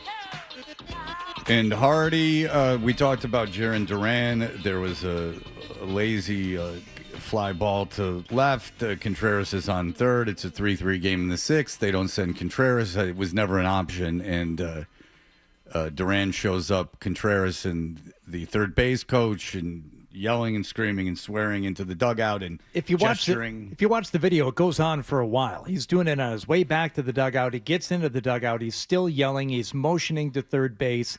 He's not motioning to left field. He's not, pounding himself on the head, Rain Man style. He's pissed that they didn't send the runner. And if you went further into the A's broadcast, they start saying there's a difference between being a fiery competitor and showing up your teammates and coaches. Look, he would have been out. I mean, you got to see the throw anyway. I mean, he would have been out. So Duran's complaining about him not running into a double play because he was concerned about his average. Getting the RBI, I'm sure, but also not the at-bat now counting. Like that not going against his batting average. That was his only concern. It's a 3-3 game in the sixth against Oakland on a Thursday night in July. It's Game 7 of the World Series. It's not even late in the game. Well, it's Fred, the middle of the game. The more we keep talking about it, the more we demonstrate we don't know what we're talking about, because Duran asked about it after the game. This is all something that we not only don't know, but we don't need to know. After the fly ball to left field with Contreras on third and went out, it looked like you were gesturing back towards third. What was going on there? That's nothing. It's something that within the team that we have that we work on, and it's nothing. Like, you guys don't need to know. Nobody needs to know. That's something between us and the team that we know it's about. So that doesn't really matter. Were you frustrated with yourself? Yeah. Of course I'm pissed at myself. I can't even do a job for this team. Okay. Then why not say that? I mean, he gives them the out there, whoever's asking the question. It's like, oh, you were just mad at yourself, right? He never said that. It's like, what was all the gesturing back to third base? You don't need to know. That's something we work on as a team. Okay, guys, if anyone could fill me in, because I am ignorant to this, what play a team could put together for a shallow fly to left with your former catcher on third? I Draw it up for me. Like, honestly, if there is like a play I'm unaware of, did he feel like Contreras didn't sell? Because there was a throw home, a good throw home. So was Contreras didn't sell that he was going to take off enough and draw a throw? Because that can't be it, because he did draw a throw. No, I was just going to say, if you really want to get in the weeds, Contreras did take 4 or 5 steps down the line to draw the throw. He drew a throw. Yeah. So I don't know what the play is, if it's like 82 right Seattle, where the third base coach masks, like stands in the middle of the field with his hands up. Right. Like I'm around baseball a lot, but I don't know everything, obviously. There's plenty that a major leaguer would know more than me, but I just am completely unaware of what they could be working on. Maybe it's a MacGyver-like thing. Maybe he's supposed to get a halfway home, put a celery stalk in between his butt cheeks, confuse everybody. They forget to make the throw. All of a sudden, he's across home plate. Now the runner from second has advanced, and he's got a chance to Genius. score. Yeah. There could be something we're not aware of. Chad Tracy, though, backing up Duran. It looked like Duran was saying run. No. No? What was he saying? He was just cursing himself. I didn't really, venture over there when he was upset to ask, but when he was at the bat rack, just upset with himself for not getting the run in. And the gesturing, the motioning to third base? No, nothing. Again, it's nothing. Jaron Duran said that's nothing. Chad Trace, that's nothing. Don't look at that. Him waving over to the third and shouting over at the third base coach, or maybe shouting at Wilson Contreras. No, that's nothing. Tracy didn't mention the play, though. Maybe Tracy doesn't want to take the heat as the manager for not having the proper play called. Good for the manager. The play. Good for the manager It's throwing not himself anything you on need the to know about. grenade. It's a play we work on. I want to know the rule. Perhaps there is like some cheat code that I'm unaware of. I don't think so. Well, I don't think just so me either. guessing. It's just me guessing, but I don't think want so. to be as fair as possible. If there is something other than drawing the throw, what you're trying to do at that point, I would like to know what it is. I have to be good for Chad Tracy doing what a manager what's he should gonna do, say? throwing yourself on the grenade like you're supposed to. You don't want to out your player, et cetera, et cetera. Red Sox have been doing this all year. I've never seen a left fielder get closer to the wall and have balls bounce off the wall over him and have to have someone back up what he's doing. He's incapable of playing that wall half the time. He's awkward out there in left field. He's not hitting.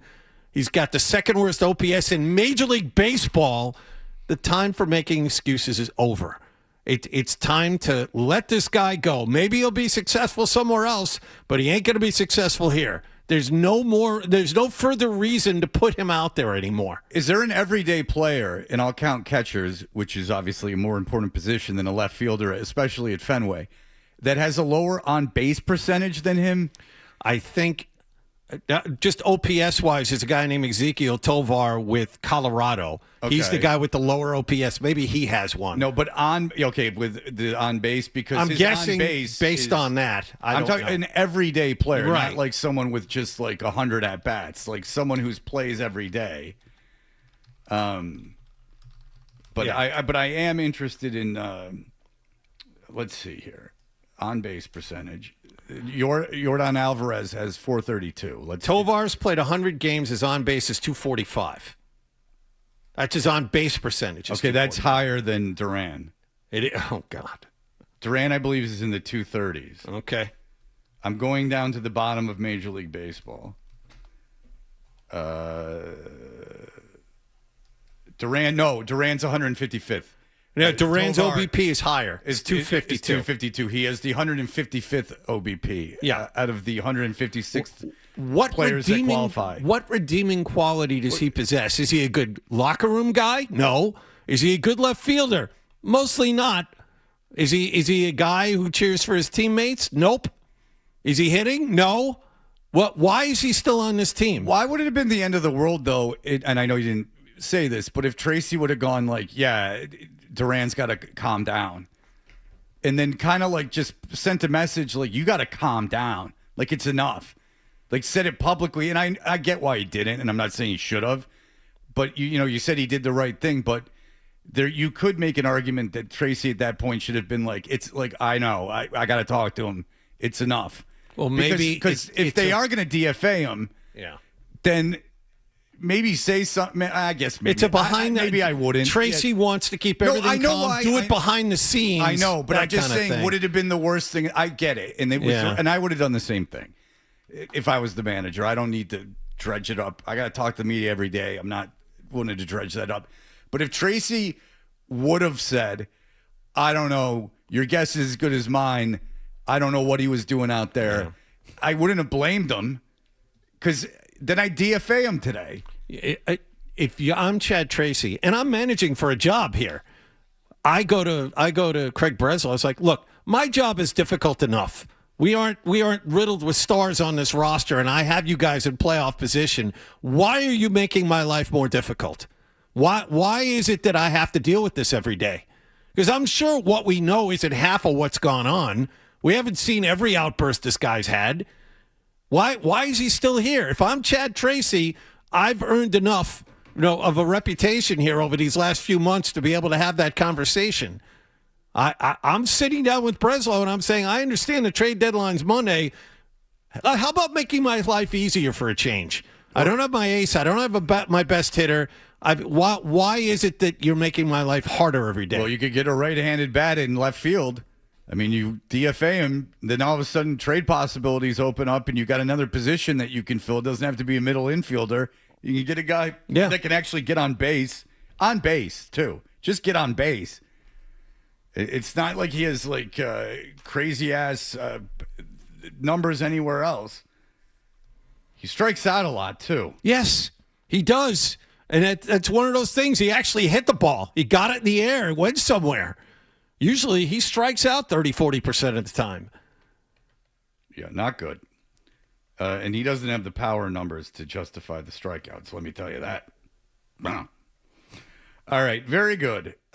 We will be back. Bert Breer is on the left coast. Some say the best coast.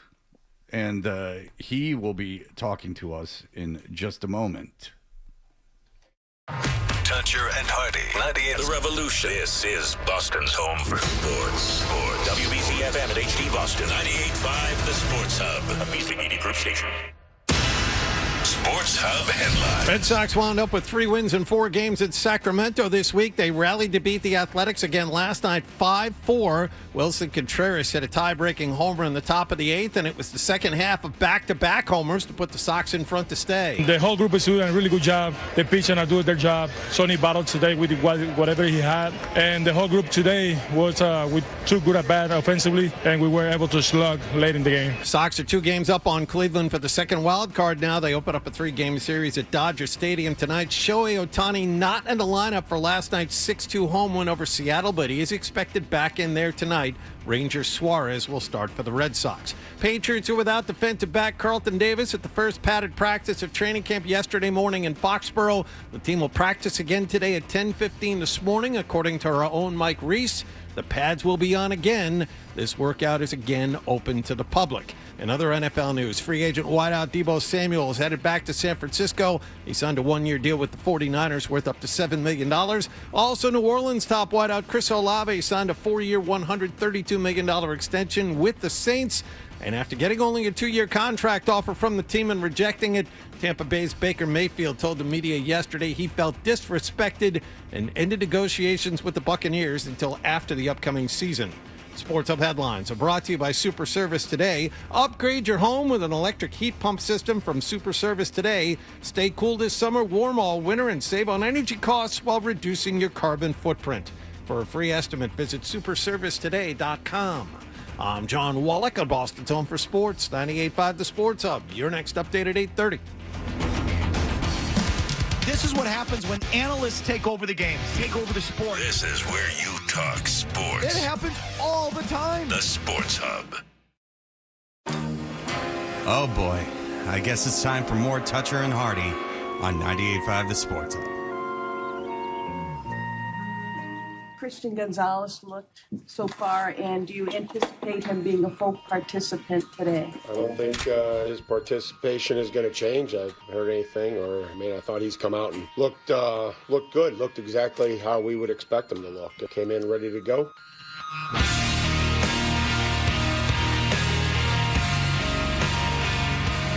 Hey, we are Toucher and Hardy. You can watch us on YouTube. I strongly suggest subscribing to 98.5 The Sports Hub on YouTube. I can't suggest it enough.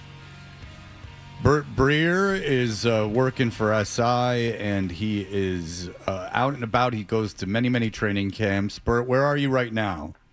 I'm in outside LA. Okay, so and you are going to see what teams out there? So I was with the Cowboys yesterday. I have the Rams today, and I have the Chargers tomorrow.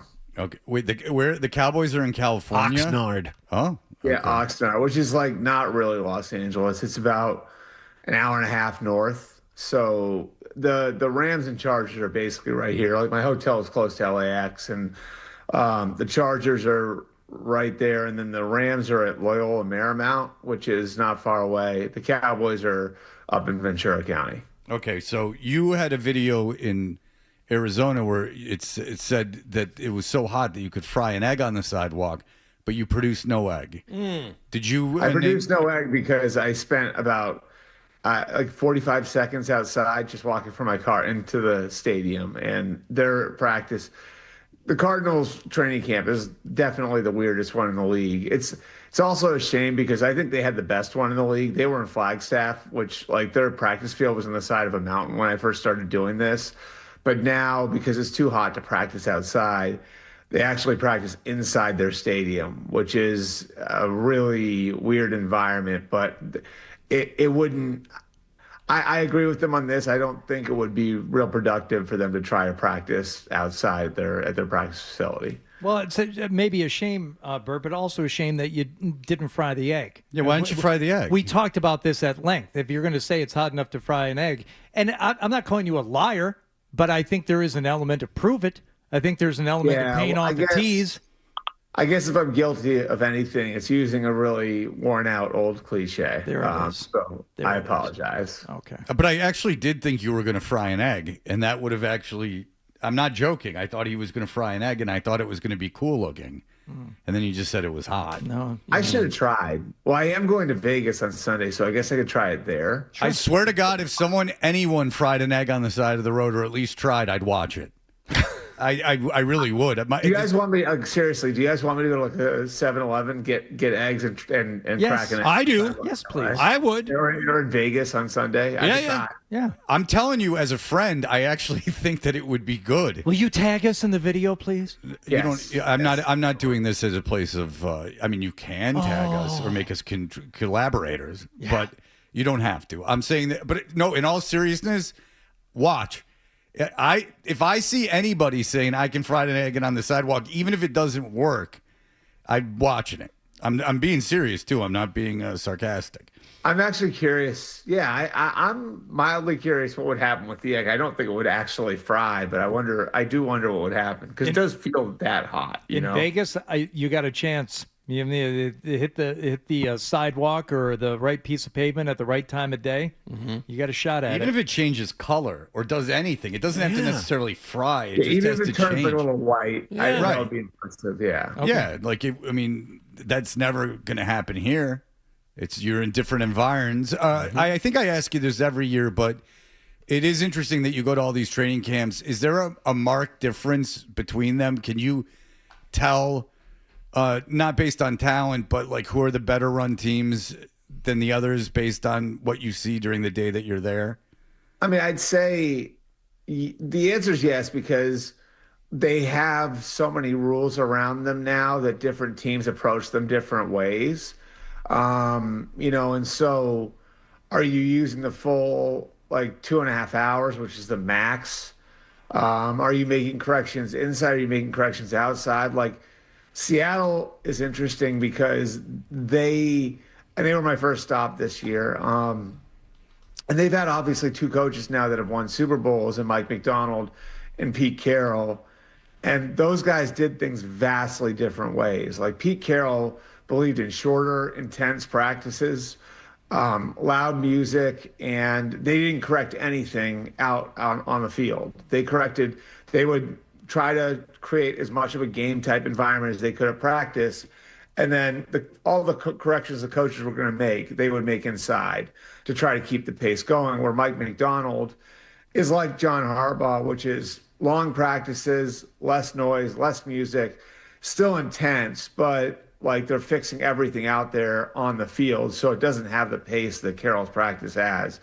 So, like, I think the rules are just such where everybody has a different philosophy on the way that you use the time that you have outside. And so I'd say like there are successful teams that have different ways of doing it.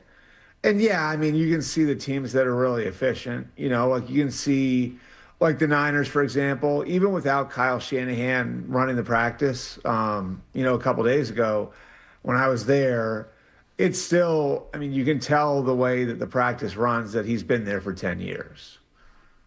Okay. And what is the status on Kyle Shanahan right now? Is he back?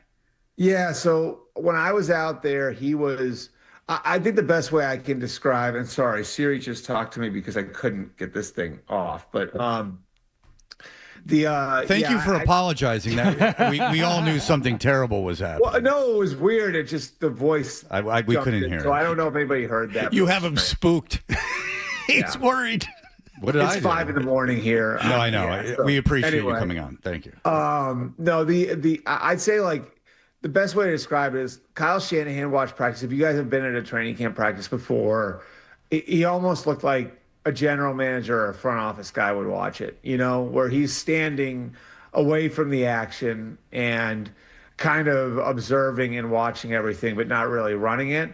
So he was standing there with John Lynch, his general manager. Raheem Morris, the defensive coordinator there, came over and talked to him a bunch. Players would pop over, but he's not really running it at all. I'd say, as far as how he feels, his body's healing okay. He actually looks all right. It's the concussion that is lingering and keeping him out. And so, like, as far as that goes, he's having his ups and downs, and he has sensitivity to certain things. And, he needs to pause when he talks a little bit, which is kind of the scary element of all of this. Now, they think he's going to be all right, but it's kind of unpredictable just as far as how fast that's going to happen. Yeah, and if you don't know, Shanahan was in a bad accident, and he almost lost an eye. Like, I guess it was a lot of damage, so he's very fortunate to be back at all. Yes, Jonathan. I wanted to, because he just saw Dallas last, and Dallas always fascinates me, Bert, and you have experience with this franchise before. I saw pictures of Dak Prescott wearing a Super Bowl T-shirt, and you have proclamations from Jerry Jones. I don't know if you talked to him yesterday. Jerry's lost his fastball a little bit. I'm wondering what your overall sense of the Cowboys camp was. My sense of the Cowboys camp is they feel like there's a real opportunity in front of them. The division is winnable. And if they can stay healthy, they have a chance to be really good. And I had a really good conversation with Dak Prescott about this yesterday, about embracing all of it. And, his whole thing now is he's been in the league for 10 years. He's going into his 11th year. And, he feels like if we think we're this good, we should just own it, and we should just talk about it, and we should just deal with the expectations now, because everybody's going to be talking about us anyway. And like I asked him, well, that means you've got a team that you think can handle it, and he said, yeah, that's part of it too. So like I think like a lot of it, the Cowboys are going to be staying healthy. I don't know that they're as deep as like a Seattle, when you talk about the contenders in the NFC, but like they have what they believe is a layer of talent that's got an ability to compete at the highest level. And I think for Dak, part of it too is there's a little bit of a sense of urgency in that he knows now he's not going to get a million shots at this. He's 33 years old, and so I think he wants to create urgency around his teammates And I think Jerry saying what he said I don't know if you guys saw that, but at the camp opening press conference, saying like, we're willing to go, take a swing and go get a veteran player in a trade. To be that outward about it kind of, I think, marked like, hey, we think that we have something here and we're going to be aggressive and going to get it. Is the urge, and that's where I was going to go with my next question. Jerry is 81, 82, but in real life years, he's more like 100. He's lived a very thorough life. And from the outside, it looks like he's like, all right, I'm going to die soon. We got to get this done. Is that a good way of describing it? I was with him yesterday, and he pointed out at the field, and he said, the last time I had this many new coaches, because they've turned over a bunch of Brian Schottenheimer's staff. What happened, right? And I'm like, no, I don't. He's like, we won one game. So he's like, nothing's for sure. And I thought, look, that was kind of an interesting comment. You know what I mean? Like in that, like he has high hopes, but he's also got the scars of everything that's happened since 1996. It's hard to believe. Like, this is the 30th anniversary of their last Super Bowl win. And that hit me when Dak was wearing the Super Bowl shirt into camp, and it was Super Bowl 30, and we're obviously at Super Bowl 60 now. So the Cowboys, 5 world titles all came in the first half of the Super Bowl era now. I think Jerry's age is definitely a part of it. Like I think he definitely like feels the urgency to get another one before he goes. Yeah. Do you feel a impending doom? Do you see a black-robed, sickled man standing over there? I'm always surprised. You know what though? Like I'm always surprised. I mean, maybe this is one of those things where like age looked different than when we were kids. I'm always sort of impressed the way that these guys move around on a hot practice field in their 80s. You saw Kraft out there; he's in his mid 80s now. Like, I mean, these guys have like I'd say the financial wherewithal to get peptides, baby. It's all about the peptides. Is that it? Help in different ways, right? Like, but I hope I'm moving around as well as Kraft or Jerry are when I'm in my 80s. But I mean, you have that Ohio State medical team. Oh, yeah. That could be on your side. The best of the best. Is there a medical school at Ohio State? There is. Unfortunately, a band by the name of Les Wexner's name is on it, which is kind of problematic right now. Who's that? I don't know who that is. He's like Jeffrey Epstein's right-hand man. His name is on the medical center. His name is on the football building. His name is on that's bad. Yeah. What are they going to do about that? It's not good. It's not good. But he's actually the guy who created like almost every mall fashion brand, right? Like so from Bed Bath and Beyond or Bath and Body Works, yeah. Huh? Bath and Body Works, principal in Abercrombie and Fitch. Oh, yeah. He is wealthy upon wealthy upon wealthy, and it was actually like an issue for us with NIL because like we had to the football program had to stop taking money from him. So I mean, obviously, there's much worse things. There's much more important things than football involved in this, but yeah, it's if you look, you'll see if you Google the Ohio State Hospital. It's the Les Wexner Medical Center. If you Google the Ohio State football facility, it's the Les Wexner football building. And if you Google like Fine Arts Ohio State, you'll see the Les Wexner Center for the Arts. Oh, well, listen, at least he built an athletic facility for Ohio State. That's what the world needed. Mm-hmm. Yeah. He granted that to the world. All right. Well, look, I appreciate you getting up. We'll continue with Bert. By the way, is Dallas's defense really bad? Is it good enough to win? I mean, I think they view themselves as, does this make sense, the reverse of Houston? Yes. Like if we can just be okay on defense, then we're going to be really, really good. They're like the reverse of Houston that way. It's a dangerous game to play. Game to play. All right, Bert Breer, we'll continue talking to Bert, and we will be back in just a moment. Toucher and Hardy, those scams. Toucher and Hardy. No. On the Sports Hub.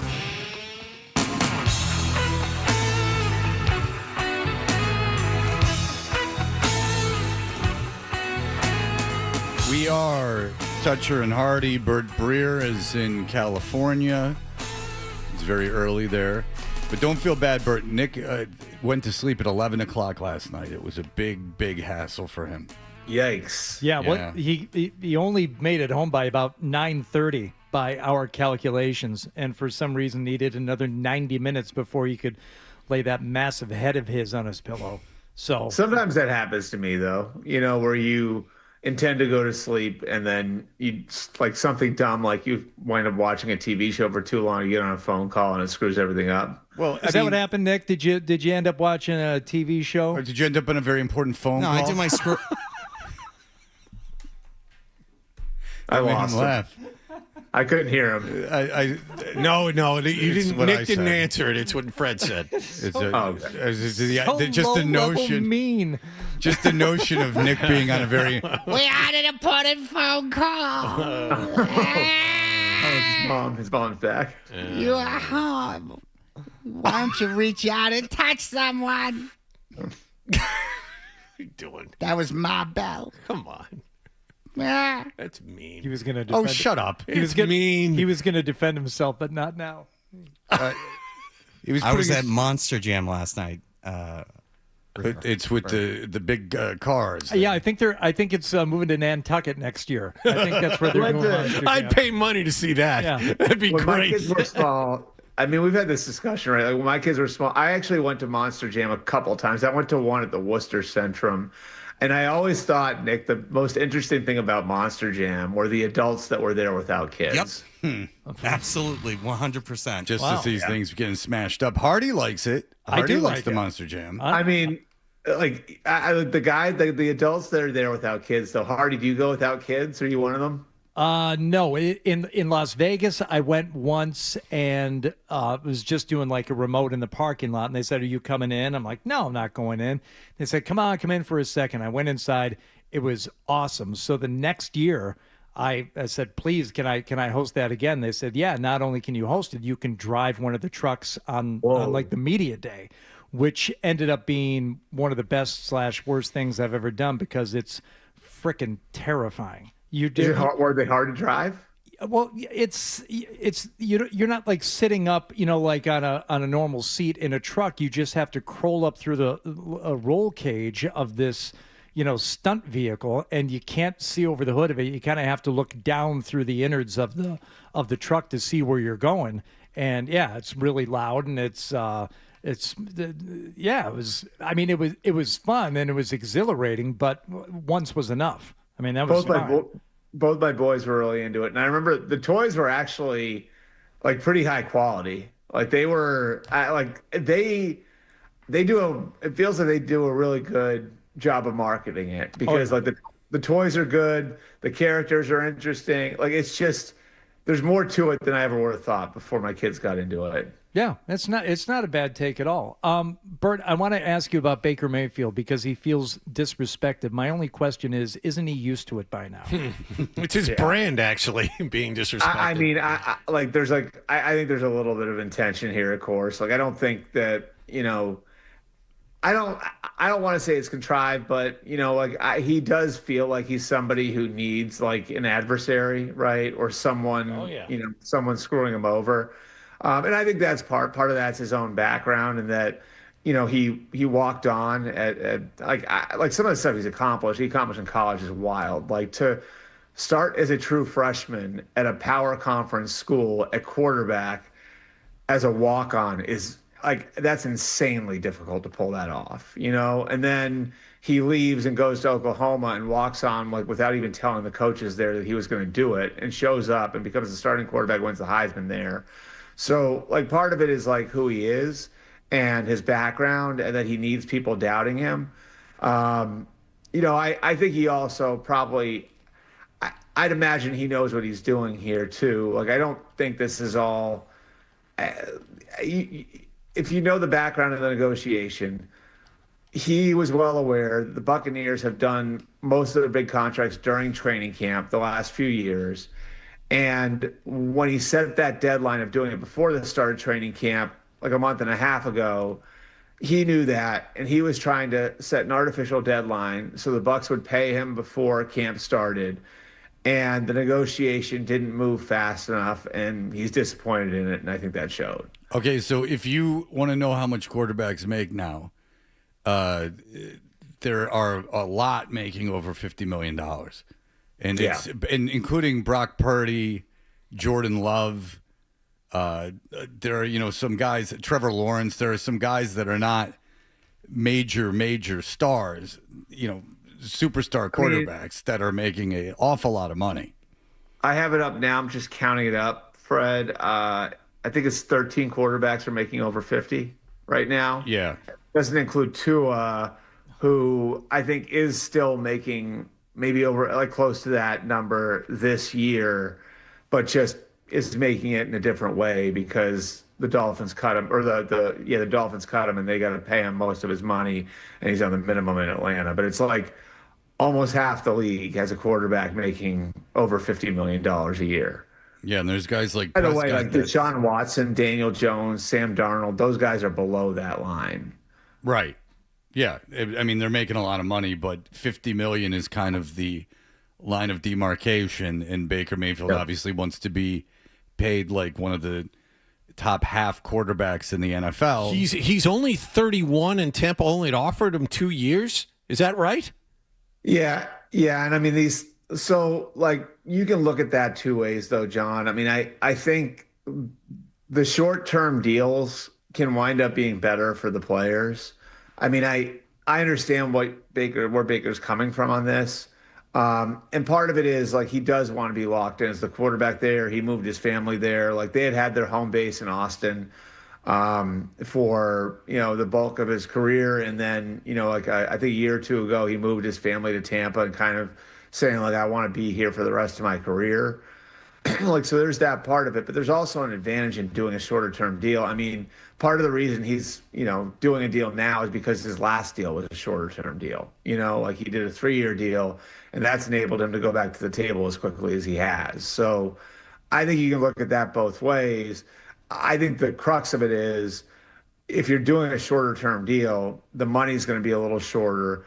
If you want bigger money, you're going to have to sign away more of your career, So, I mean, we'll see how they work this out. The problem for the Bucks is, like you guys said, like this is sort of the going rate. Like this isn't. I mean, I know people get sticker shock over so and so making that much money. The reality is that's just the going rate at the position. And if they want to tag him after the year, it's probably going to cost them around $50 million. So, I mean, you're talking about either you do it now or you're working through franchise tags the next couple of years that are going to be just as expensive. Yeah, so Drake May will be getting paid well over 70. $60 million. Yeah.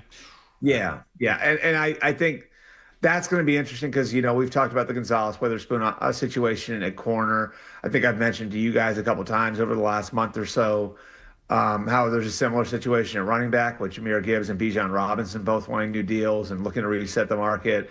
And next year, you're going to have that situation at quarterback with all the guys who were drafted in 24 becoming eligible. And, that obviously is going to mean, Caleb Williams, Drake May, Jaden Daniels, and Bo Nix all eligible for deals. You brought up Gonzalez. We were talking about him earlier. He's out there, participating in padded practices, participating, fully in every Patriots training camp practice with all of this money hanging in the balance. It just doesn't seem like good business sense to do that. Why do you think he continues to? Yeah, I'm pretty surprised that he has.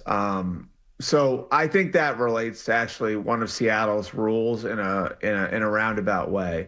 Obviously, Witherspoon and Gonzalez have the same agent, and so that's been a factor in this whole thing. They're very friendly too; like they have a good rapport with one another, and Witherspoon is practicing. So why is that relevant? Well, the reason Witherspoon is practicing is because Seattle has a hard and fast rule that we will not negotiate with you if you are not practicing. And they actually enacted the rule against DK Metcalf a couple of years ago.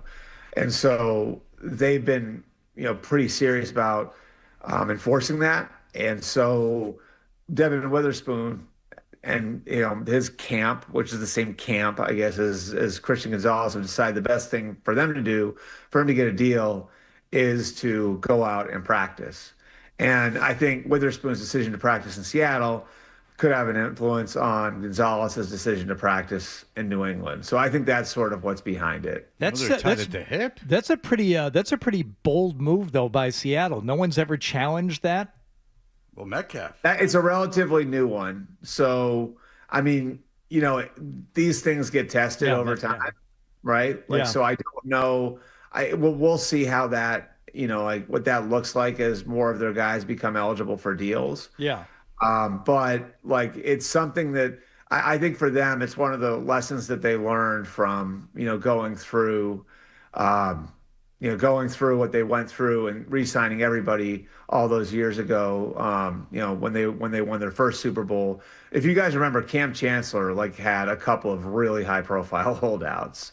So they went through some of that stuff. And they made the decision, after coming out of that era, that we need to change some things in the way we do business, and this was one of them.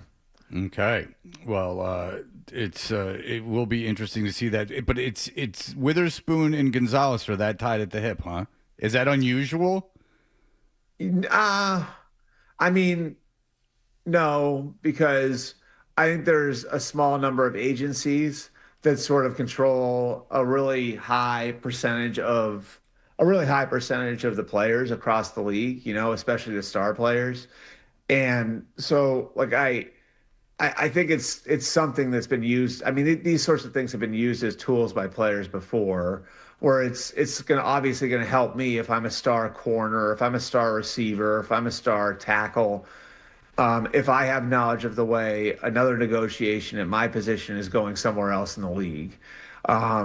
And I don't begrudge the players that at all. I think the owners, I'll use the C word here, the owners clued on a million different things, so I don't have any sympathy for the teams when it comes to, the players getting together and working together in situations like this.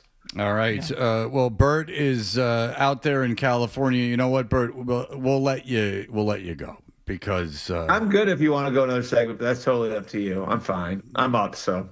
No. Go get yourself a run before it gets too very hot. important. Sure. Is the sun up there yet? Here you guys go. I can't see. I should be watching, but I'm not. No, he's on a delay. It's too hard.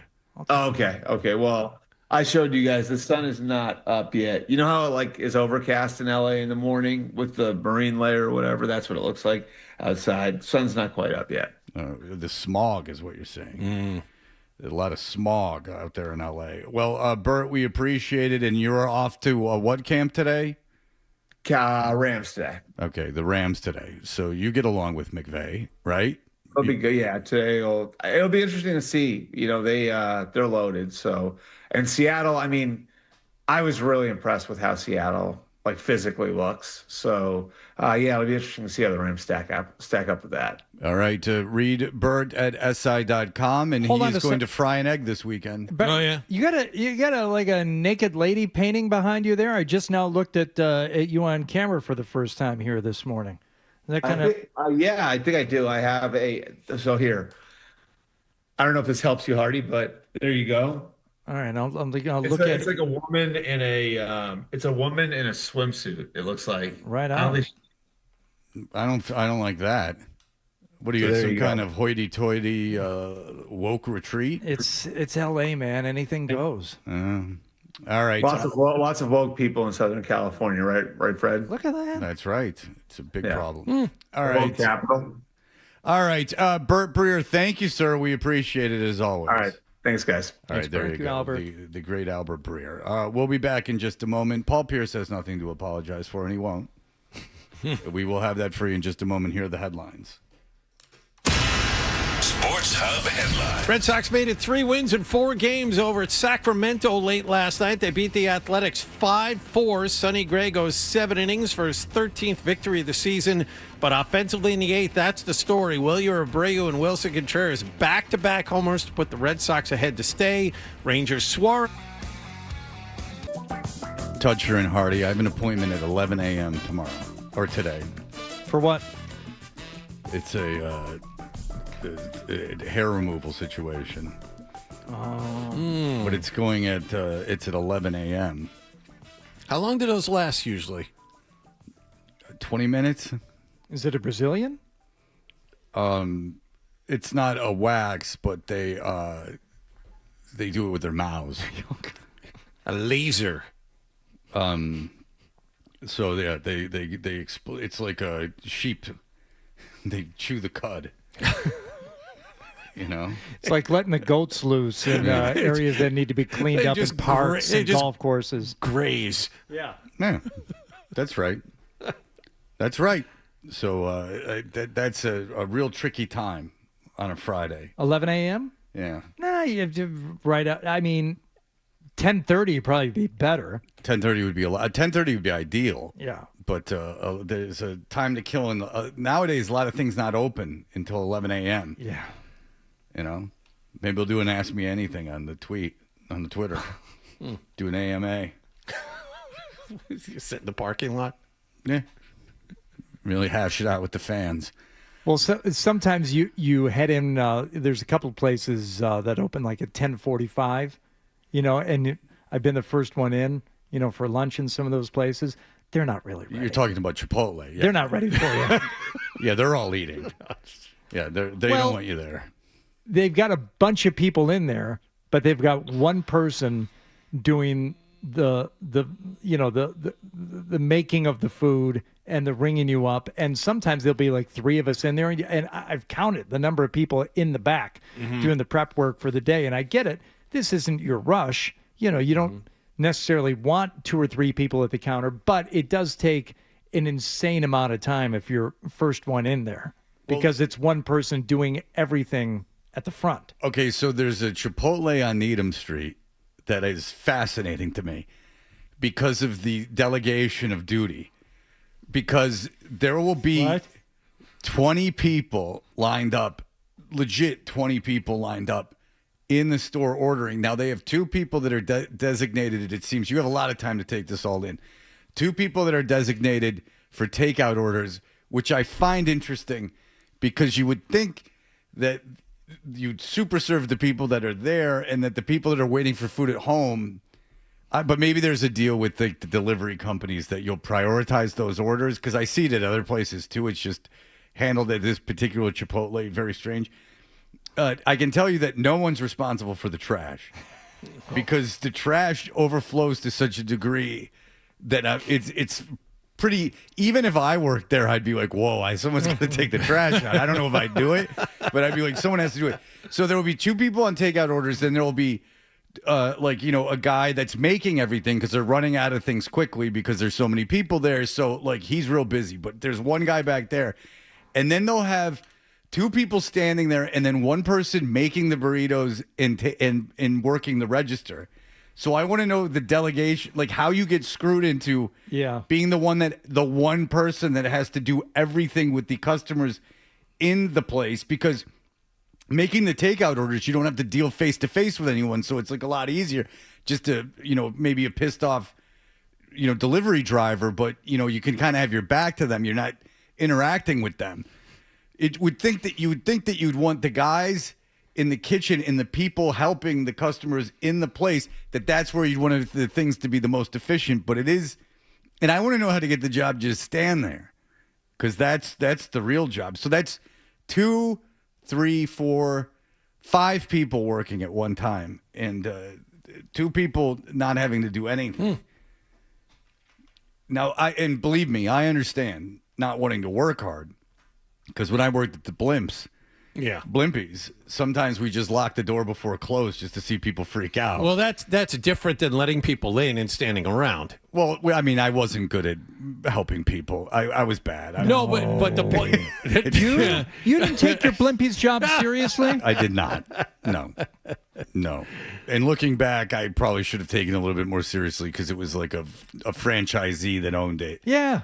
Like someone that actually worked there. I should have probably taken it a little bit more seriously. But I was in high school. I was like a kid. Why don't you reach out to him now and apologize? You may want me to make amends to the owner of Blimpies at that time? I do. We wrote an article about there was 2 young men that owned it at first, and we did an article about how gangster they were in the school newspaper. I wish I could get my hands on that. Was it in Farmington Hills? It was the North Farmington newspaper. Oh. No, the Blimpies. Yeah, the Blimpies on Orchard Lake Road in Farmington Hills. All right, I'll see if it's still. And then it was an older woman, but I don't imagine she's still with us because that was, 35 years ago.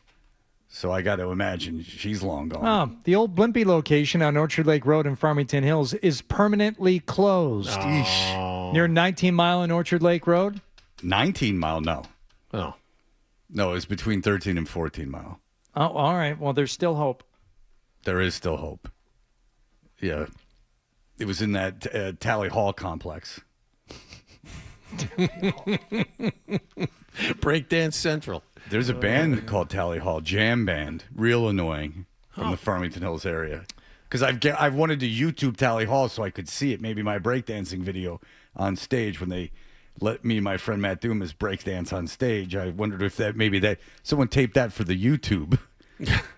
No, but I'll look at Tally Hall like when I'm trying to. I've in the past like wanted to see if it sparked any memories, but then it's just some awful jam band. Like I don't want it. And they were on a major. That sucks. We never played them. None of us, I would imagine, played Tally Hall, but they got signed to a major when everyone was in Fish Mania or whatever was going on at the time. All right. Look, we're not going to have time to get to this Paul Pierce thing because Jim Bowden is going to join us, former Major League general manager. He's currently working for The Athletic. He's got a lot of insider information. I always said Bowden. I did too. I think it's Bowden. Bowden. What did I say, Bowden? Mm-hmm. Yeah. All right, Bowden. My bad. Well, before you bring him on and say his name wrong. Maybe get Ryan I've to never make done sure. that before. Went to Rollins College. Yeah, he doesn't like it when I mention that for some reason. Huh. People don't like the Dr. Oz, or not Dr. Oz, my good friend Dr. Oz. No. The O's, the mentalist. Right. When it turned out we went to the same high school. That's Nicholas! That sounds bad. I'm already off the air. Nicholas!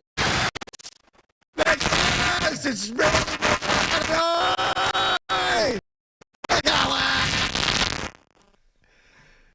Oh, Nicholas.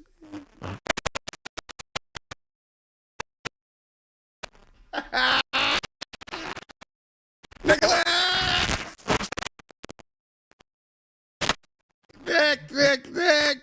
Nick! There is an engineer here. I saw him earlier. I saw Steve. We can't find him, but Nick's calling him now. Yeah, Nick's calling him because he's all the way down the hall. He's 5 doors down the hall. He went down there. Oh, he did go down there? That's where he went? Yeah, that's where he dashed off to. Nicholas! He moves real quick, too. He moved quick. Oh, yeah. Yeah, I'm surprised he got there and back. Who knows what Steve's doing? He ain't answering the phone. Yeah. All right. Well, look. Should we go to commercial? Yes, we should go to commercial. I think that's important. Because I think right the now. commercial might play. It might be the mics. Okay. Let's try that. All right. We'll try commercials, and then Jim Bowden Yep. will be back in just a moment. More Toucher and Hardy on the way on the Sports Hub. It's colossal lobster roll season at the 99 restaurant. Choose hot buttered or traditional with celery and mayo. Both built to the hilt with chunks of tender North Atlantic lobster. Served with fries and coleslaw. Enjoy it with friends for a limited time. You gotta love the Nines. Hi, I'm Sean Flaherty from Catches Law Group. When you belong to a union, you know what it means to stand together, to protect each other, to fight for what's fair. For decades, Catches Law Group has proudly stood with New England's union workers because those same values guide us every day. When an injury changes your life, you deserve a law firm that understands what's at stake. Your health, your paycheck, your family, your future. Catches Law has recovered more than $3 billion for injured New Englanders, more than any other law firm. If you or someone you love has been injured, visit catcheslaw.com today. If it feels like managing cash flow these days is trickier than ever, you're not alone. Enter Stoneham Bank with cash management tools and commercial loans that simplify your life and work within your budget. Like ACH and Positive Pay, lines of credit, and commercial real estate loans. At Stoneham Bank, they're proud to power local businesses with smart tools and personalized support. Do more than ever. Visit stonehambank.com today. Member FDIC, member DIF, equal housing lender. The following is a paid political announcement. 1996, everyone was doing the Macarena. The dot-com boom began, and John Sununu was elected to Congress. He voted to give huge tax breaks to Big Pharma and sided with insurance companies, and then went to work for them, raking in up to $35 million. Chris Pappas is fighting that kind of corruption, refusing corporate PAC money, and working to lower costs. I'm Chris Pappas, candidate for U.S. Senate. I approve this message because I will never sell out New Hampshire. Paid for by Chris Pappas for Senate. It's gonna be a Subaru summer. Subaru summer is finally here. Buckle up for an unforgettable summer in a trusted 2026 Subaru Forester or Forester Hybrid. Buy with as low as 1.9% financing for up to 36 months, or lease for as low as $279 per month with $42.78 due at signing. With standard symmetrical all-wheel drive, active Subaru safety features, and a flexible, roomy interior for your cargo. Because it's a thing. All right. You know what I'm talking about. Sure. No idea what you're talking about. Here's more of The Thing on the Sports Hub. Breslow is going to be very careful about what he gives up, but I do think they can help themselves by rounding out the roster and improving the balance and getting more guys that can contribute, even if they're not superstar names or big salaries. That is the sound of rock and roll historian Sean McAdam. He called every time Mad Dog reads, "Hey, I'm writing a book about the Rolling Stones." What is that? What is that? Well, it's a very, all-encompassing biography. So there's a lot of years, and a lot of these are dead years. Oh, I bet it is. Yeah, go. You're doing great. You're doing great. Keep talking. Talk more about that. That's what he's just like. Is it worth it, Sean? Get him on. Yes, this new Rolling Stone book is going to uncover everything you didn't know about the Rolling Stones. The very reported Rolling Stones.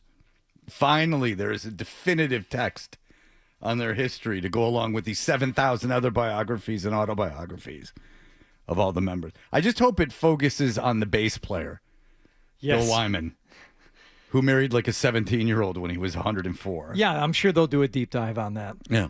That's how he wants to be remembered.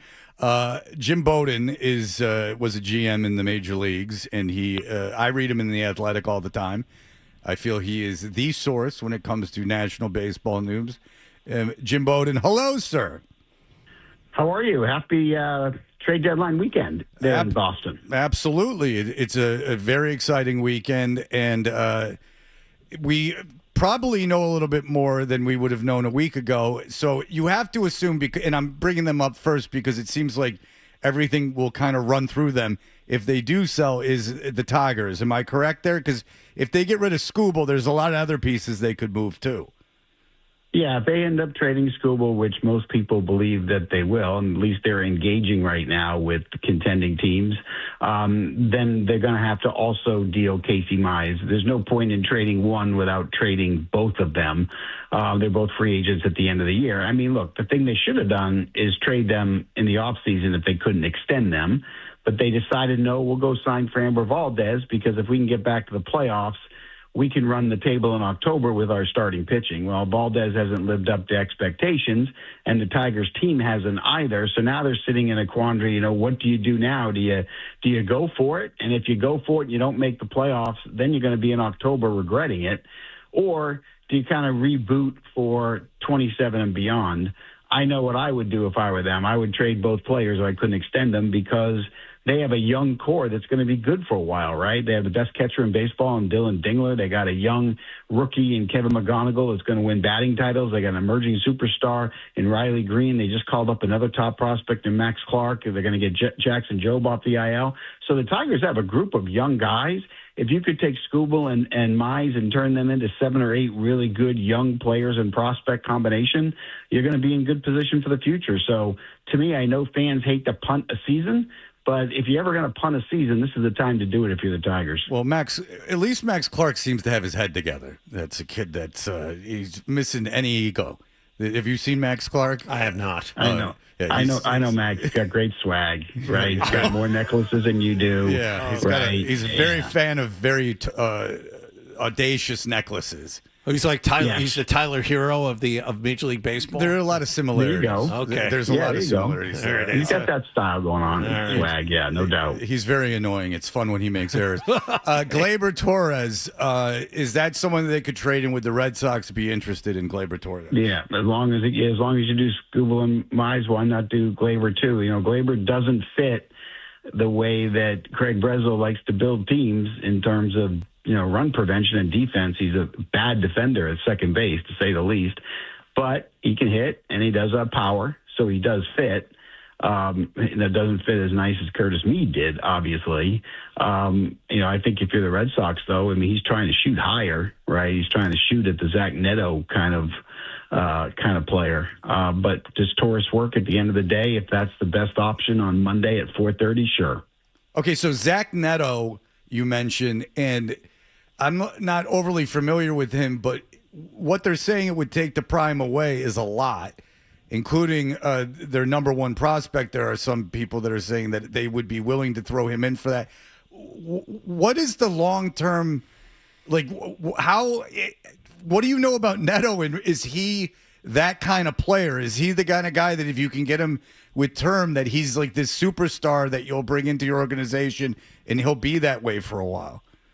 Look, I love the player. I think he'll be a 30 homer, 30 stolen base shortstop, which, hard to come by.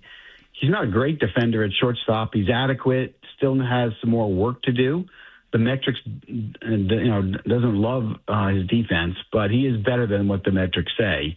I think he comes to Boston, he'll be a fan favorite. He's one of those kind of guys, and he'll eat up and chew out and spit out that green monster at left field. So, yeah, he's someone I definitely would identify. Look, I'm not trading Roman Anthony to get him, but, there has to be a package without trading your very top prospects. There has to be a package that can satisfy the Angels, because the Angels, one prospect's not going to do anything for them. What they need is a quantity of guys, right? They need 3 or 4 guys. So maybe not the very best prospects, but, maybe a group of guys that are in, say, the 7 to 15 range of prospects. But he would be a guy to target. Look, you're not going to get Jeremy Pena from Houston. It's going to be really tough to get Otto Lopez from the Marlins unless Roman Anthony's part of that deal, and I just wouldn't do that. So, you look at the other options. I don't think you're getting L.A. De La Cruz from the Reds. I think it's going to be too hard to get C.J. Abrams from Washington. I think you got to really overpay Paul Taboni for that one. So I think the most realistic shortstop of all those guys is going to be Neto. And so, we'll see what Craig can do. He was willing to overpay to get Meade. Maybe he's willing to do it again. Well, what is the overall plan for the Red Sox in the middle there? You have Trevor Story sitting there. You have Arias, who's at AAA, and he's your number one prospect. Marcelo Myers still on this team. I'm having a hard. You have like 7 guys to play 2 positions here, second base and shortstop. What do you think Breslow is going to do here? Well, I think you have one guy there. I think you have Arias. So there's a solution. So yay, Arias will be that, and the rest you got to figure out. So, Durbin can move to second. That's an option. I've always thought profile's better at second than third base. But either way is fine. So so Arias eventually will be one of those answers, and then the other guys won't be. So you need to go trade for somebody, right? So nothing against Story and nothing against Marcelo Meyer, but you need better. Okay, so best case scenario moving forward for the Red Sox. They make their moves. They get something, a couple of things that we've already mentioned. When you look at them and who they would conceivably be facing in the postseason, what kind of a run could they make? They can make it to the World Series if they have enough offense to get there, because they can pitch and get there. This is the year where there isn't a dominant team, as you guys know, in the American League. I like Tampa Bay, don't get me wrong, but the truth is the Red Sox have a better run differential than they do. So, and they have a better pitching staff than they do. So, Boston can play with them. The New York Yankees, without Judge and Bellinger, they just can't score runs. They're a scary team when they're completely healthy, and probably the best team in the American League when they're healthy, but they're not healthy, so it doesn't matter. We'll see what they do at the deadline. I know they're trying to wheel and deal, so they're going to be a fascinating team to watch this weekend. Seattle's got the pitching, but they haven't played well all season long. The two teams in the Central are fun, and they got a chance. But, I mean, Boston is right in that conversation with the White Sox and the Rangers. Boston has the pitching to run the and to get there. So, to do on the offensive side. We're having technical problems that are not involving you, and I'm seeing if they'll go. Well, that seems they've got. Now they're back. There, yeah. Not fair to him. So, Jim, I gotta go because we're. So, are we back? All right. It's fine. It's over. I can't keep a guest on while that's happening. Yeah. No, understood. No, What do you think? It's going to come back? Well, no, he's already gone. I mean, like, when something's happening in real time, what are the odds that it's going to happen a third time? or how long it was going to last? Like, I mean, I didn't. Yeah. I mean, it could come back in 1 second, but I mean, you couldn't hear what the guest was saying. I will bet you all my money it's going to come back in 1 second. I wonder what's going on because I haven't experienced this before, where everything just got solar staticky. flares. Well, but we wouldn't hear it in our headphones. Oh, you'd hear it everywhere, baby.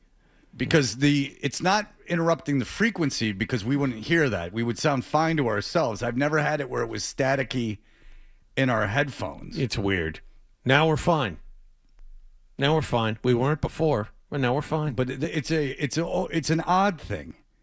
And it's not something that's in the room with Nicholas and Ryan. It's something that's happened. I wonder if it's happening to the other stations too. We'll never know. Is it solar flares, Steve? No, it's not solar flares.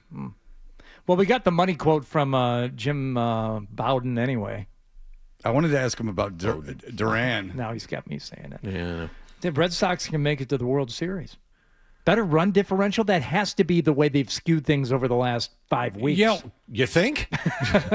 But it can't all be that. They were losing a lot of close games early on because they were scoring 1 or 2 runs, but only allowing 4. They're on a run of biblical proportions. The pitching is going to help them, but if they run into the Yankees, I mean, we've talked about this. The Yankees 1, 2, 3. If you have to, and right now that's the case, you have to go back to Yankee Stadium for 3 games in the first round of the playoffs, and you have to face Fried, Schlittler, and Cole, who seems to be okay, and you have Rodon, who pitched against them in the playoffs last year as a backup.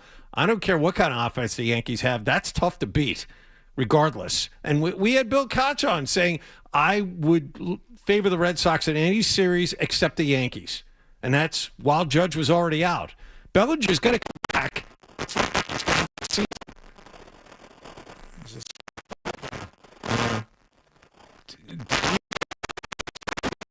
Didn't he was just like I could see.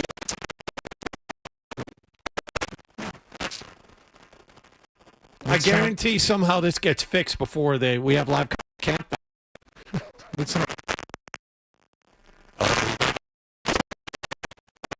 I mean, he does mini triathlons for a reason. Listening over the air, the stream, can they hear it there? Is it just here in the studio? I think it's going. This is definitely going over the air. I don't know if it's over the stream though. Okay. I fear that this will affect the ratings. If we're being honest. Yeah. See what the YouTube chat's saying. Oh, I can't see if wait. They've taken a break Let's from do that. See if they've taken a break from disparaging us. All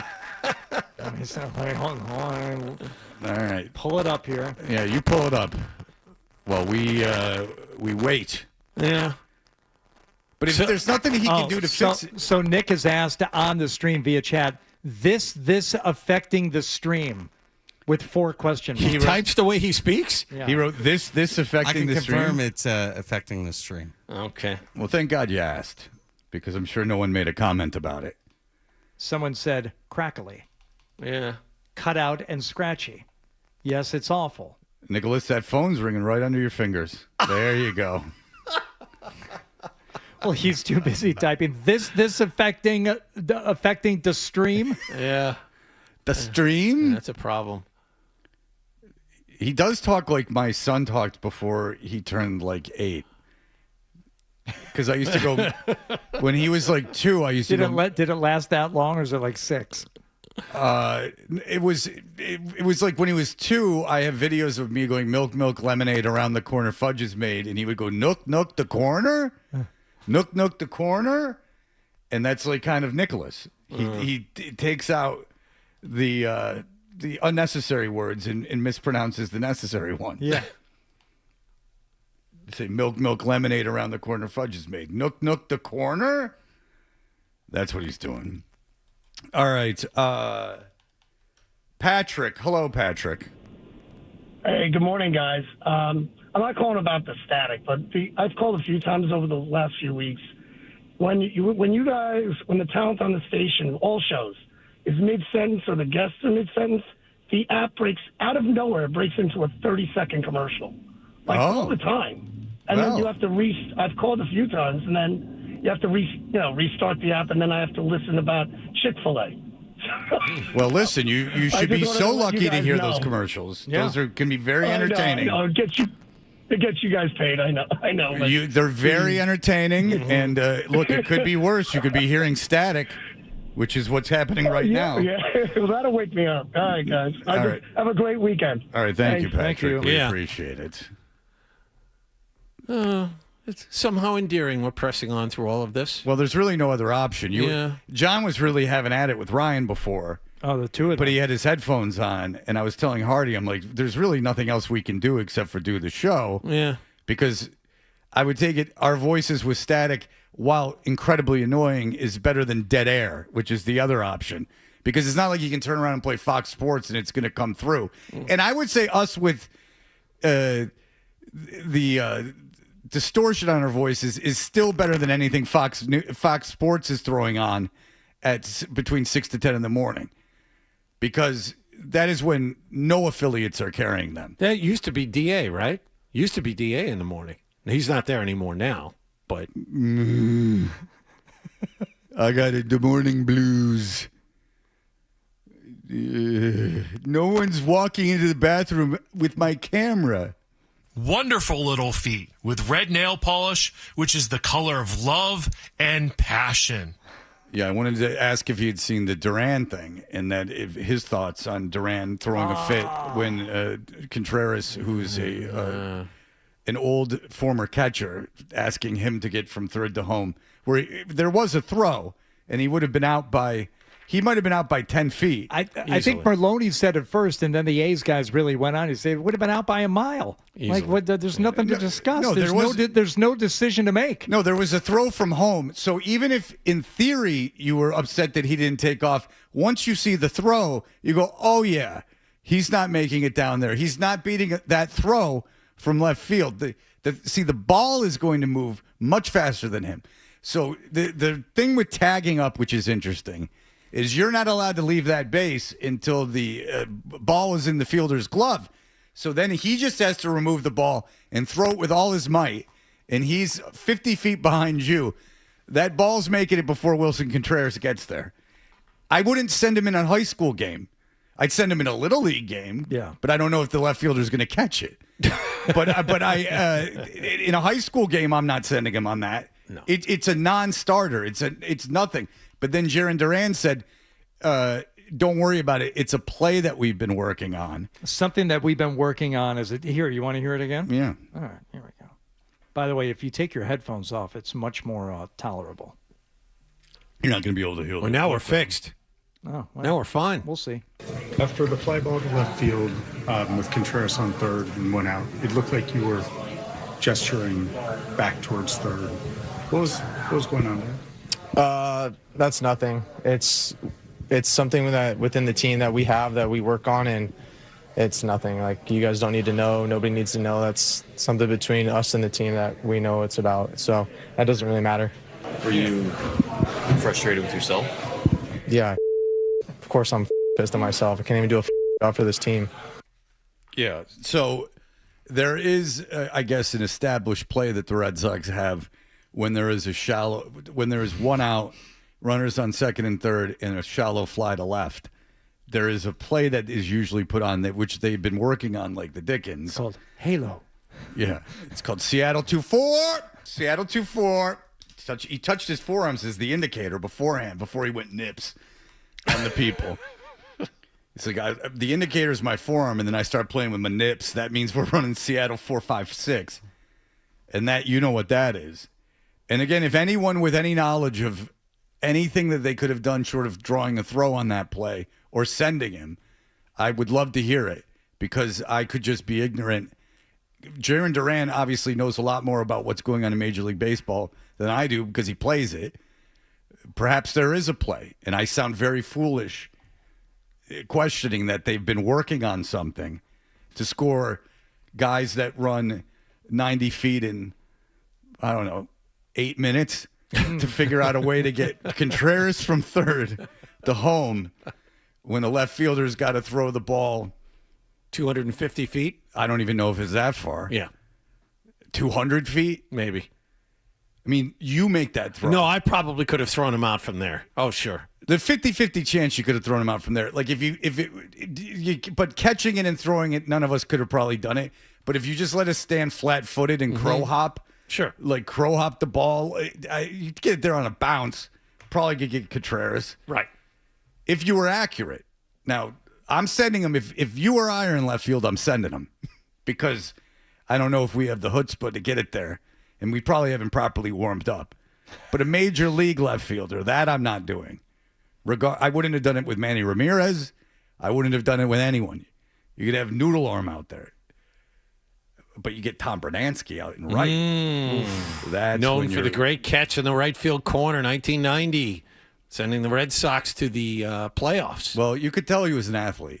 Yeah. I mean, just by looking at him, he was a mountain of a man, and his facial hair screamed elite athlete. Bernansky disappeared from view just for a second, and Sean McDonough had to wait until he reappeared with the baseball to call the final out. You know, he didn't catch that, actually. Oh, I did not but know no one that. could see. It was hidden.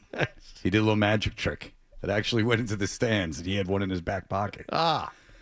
But that's the magic of Fenway, the nooks and crannies that make the old pastime what it is today. All right, well, it appears that there is no more static as of this moment, but it's happening to all the other stations in the world. Oh, nice. Only Amy Poehler's podcast remains unaffected. All right, we will be back in just a moment. You're listening to Toucher and Hardy on the...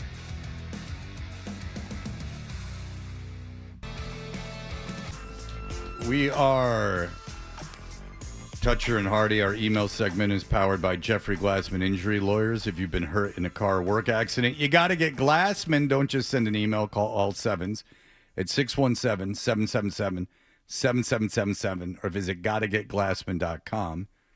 I think it's fixed. I think it's fixed. There you go. Thank you, Steve. And now you've got, well, I don't know if Steve did anything. Oh, it could just be the natural progression. He did plenty. Of the moon or something, whatever was affecting us. If you'd like to email us, look no further than 985thesportshub.com. And if you want to follow us on social media, at Toucher and Hardy, at Hardy985, or on Instagram, at Fred Toucher. Some suggestions for how to fix it but before the problem was fixed. Heath emailed in and said, ask Nick to turn everything off and then on again. Then on again? Yeah. Okay. Off and then on. Then on. Did you turn it off and then on, Nick? Off and then. We're trying to figure out when Nick is more likely to make these kinds of errors.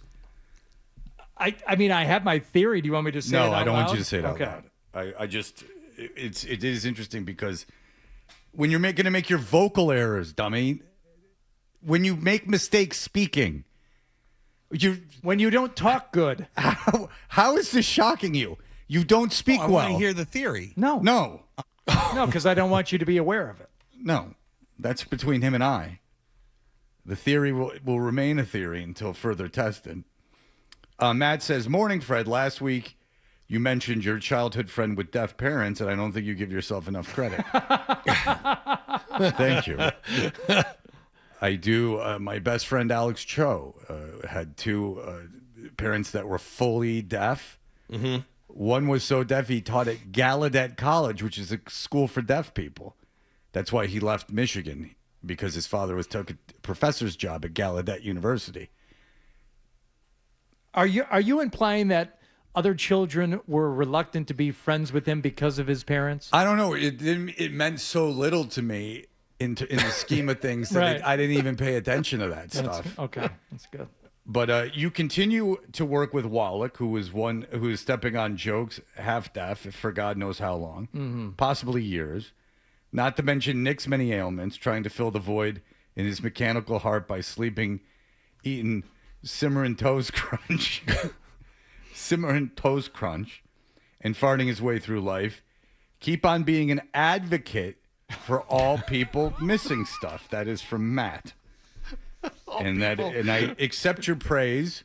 Missing stuff? Well, that's what I like to say. Okay. Is that they got to be missing stuff. Right. And John is missing stuff. They had to take a bunch of stuff out of one side of his head. And yet I continue to work with him and be an advocate. It is true. I will accept all that praise. From the youngest of innocent ages to the oldest of middle, I have been firmly entrenched as an advocate for those less fortunate than I, as evident by the people surrounding me. Put that on the gravestone, champion of the downtrodden. That's what you need. You actually might put that on a gravestone, so I don't know if that joke's going to land.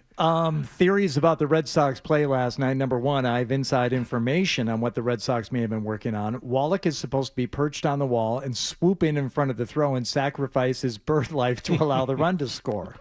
The Randy Johnson thing. So it's all Wallach's fault for not being there and being ready. That Randy Johnson thing does not get enough, amazement. The fact that Randy Johnson threw a pitch that a bird the pitch is going like 100 miles an hour, just say it's going 100 miles an hour.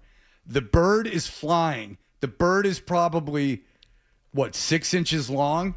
The idea that the bird collided with that ball at that exact moment for it to blow up. Yeah. Is a confluence of events that you'll never see again. Now, did that bird win the Darwin Award that year for your people, John? Did you guys all look at him? It's like, no. We just held the memorial and moved on. No, he wears a black armband every year. Yeah. But you could try to do that a million times and never duplicate it again. And believe me, I've tried. Who was the outfielder that saw a bird in the outfield and threw a ball at it and hit it? And I think it might have been Dave Winfield back in the day. I've never heard of that. But if you did it deliberately, those guys got accurate arms. That's different. But it's like shooting one out of the air. But just to be throwing, just randomly. And then in the ball traveling at that rate of speed. I've seen videos of it happening on a golf course. Somebody tees off and a ball hits a bird in midair. Really? That's harder to do. It's maybe one video, but I have seen it. And it's just, same thing. Bird happens to be flying, ball's coming. Okay, but my argument why that might be, while the ball is smaller and moving faster, while that might be easier, is because you're outdoors in a open area where there's more than one bird. You have to also take into account the idea that the bird's flying at field level, at the level of the player. I mean, they're not flying all over the place during baseball games. Here it is. This is at a tournament. Boom. You just see feathers. Why is the track thing still going? Oh, because it didn't even really interrupt the flight of the ball. No, it's a good shot. He hit the bird on that? Yeah. Oh, that bird, real scrawny. No, it's not dumb. It just, you don't know, the bird don't know ball's coming out. Stop. Why are you self-hating? This is why you left your religion. That's it. So here's an actual theory on the Red Sox play. All right. Okay. Yes, I would actually like to hear it. Possible that what Duran was speaking of is a play practice of drawing a hurried throw by faking tagging up. But the third base coach shut it down early. No hurried throw, no catcher distraction. Just maybe. Okay, why would that though? But Contreras did that. But he drew a throw. He did that. He told you. He ran 3 or 4 steps up the line. He drew the throw, but the left fielder's smart enough to know this catcher / first baseman, even if I lob it in there, can't beat me, so he wasn't hurried at all. And then why the reaction from Duran? Because that's not an RBI, A, that's an error. And then B, like, it's again 3-3 in the 6th. Like, but maybe he didn't go back to tag up soon enough. Oh, that's crap. Come on. Look, I don't believe it. I don't think there's anything that they're working on in that scenario that Contreras is supposed to be doing. But if he didn't go back for, I don't know. There's a lot to be paying attention to there, and to throw a fit because someone didn't get back to tag. He didn't get back to tag up in time. He most certainly tagged up. Did. He tagged up. Yeah, he tagged up. Did what every runner is supposed to do in that situation. If you've accelerated beyond grade school, you fake the run, you draw a throw, maybe the throw gets away and you score. Well, everybody knows to do that. Contreras did that. Well, he drew a throw, but even if he hadn't drawn a throw, what does that have to do with Duran at that point? Like, what is he freaking out about? You made an out. You didn't do your job. Yeah, you've made many of them. This shouldn't shock you. Yeah, I don't understand that. I mean, you could have made an out. You could have made an out and in a lot of different ways and scored the run. Exactly. But you didn't. You did it in a way that could not score a run in any scenario. I don't know. But that's a fine theory, but it doesn't explain it.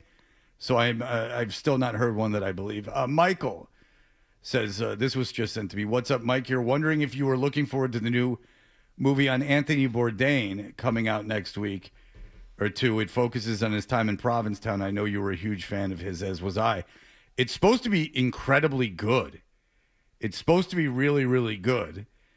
And again, it is interesting because it focuses on a time that's like underdocumented because he wasn't famous, obviously.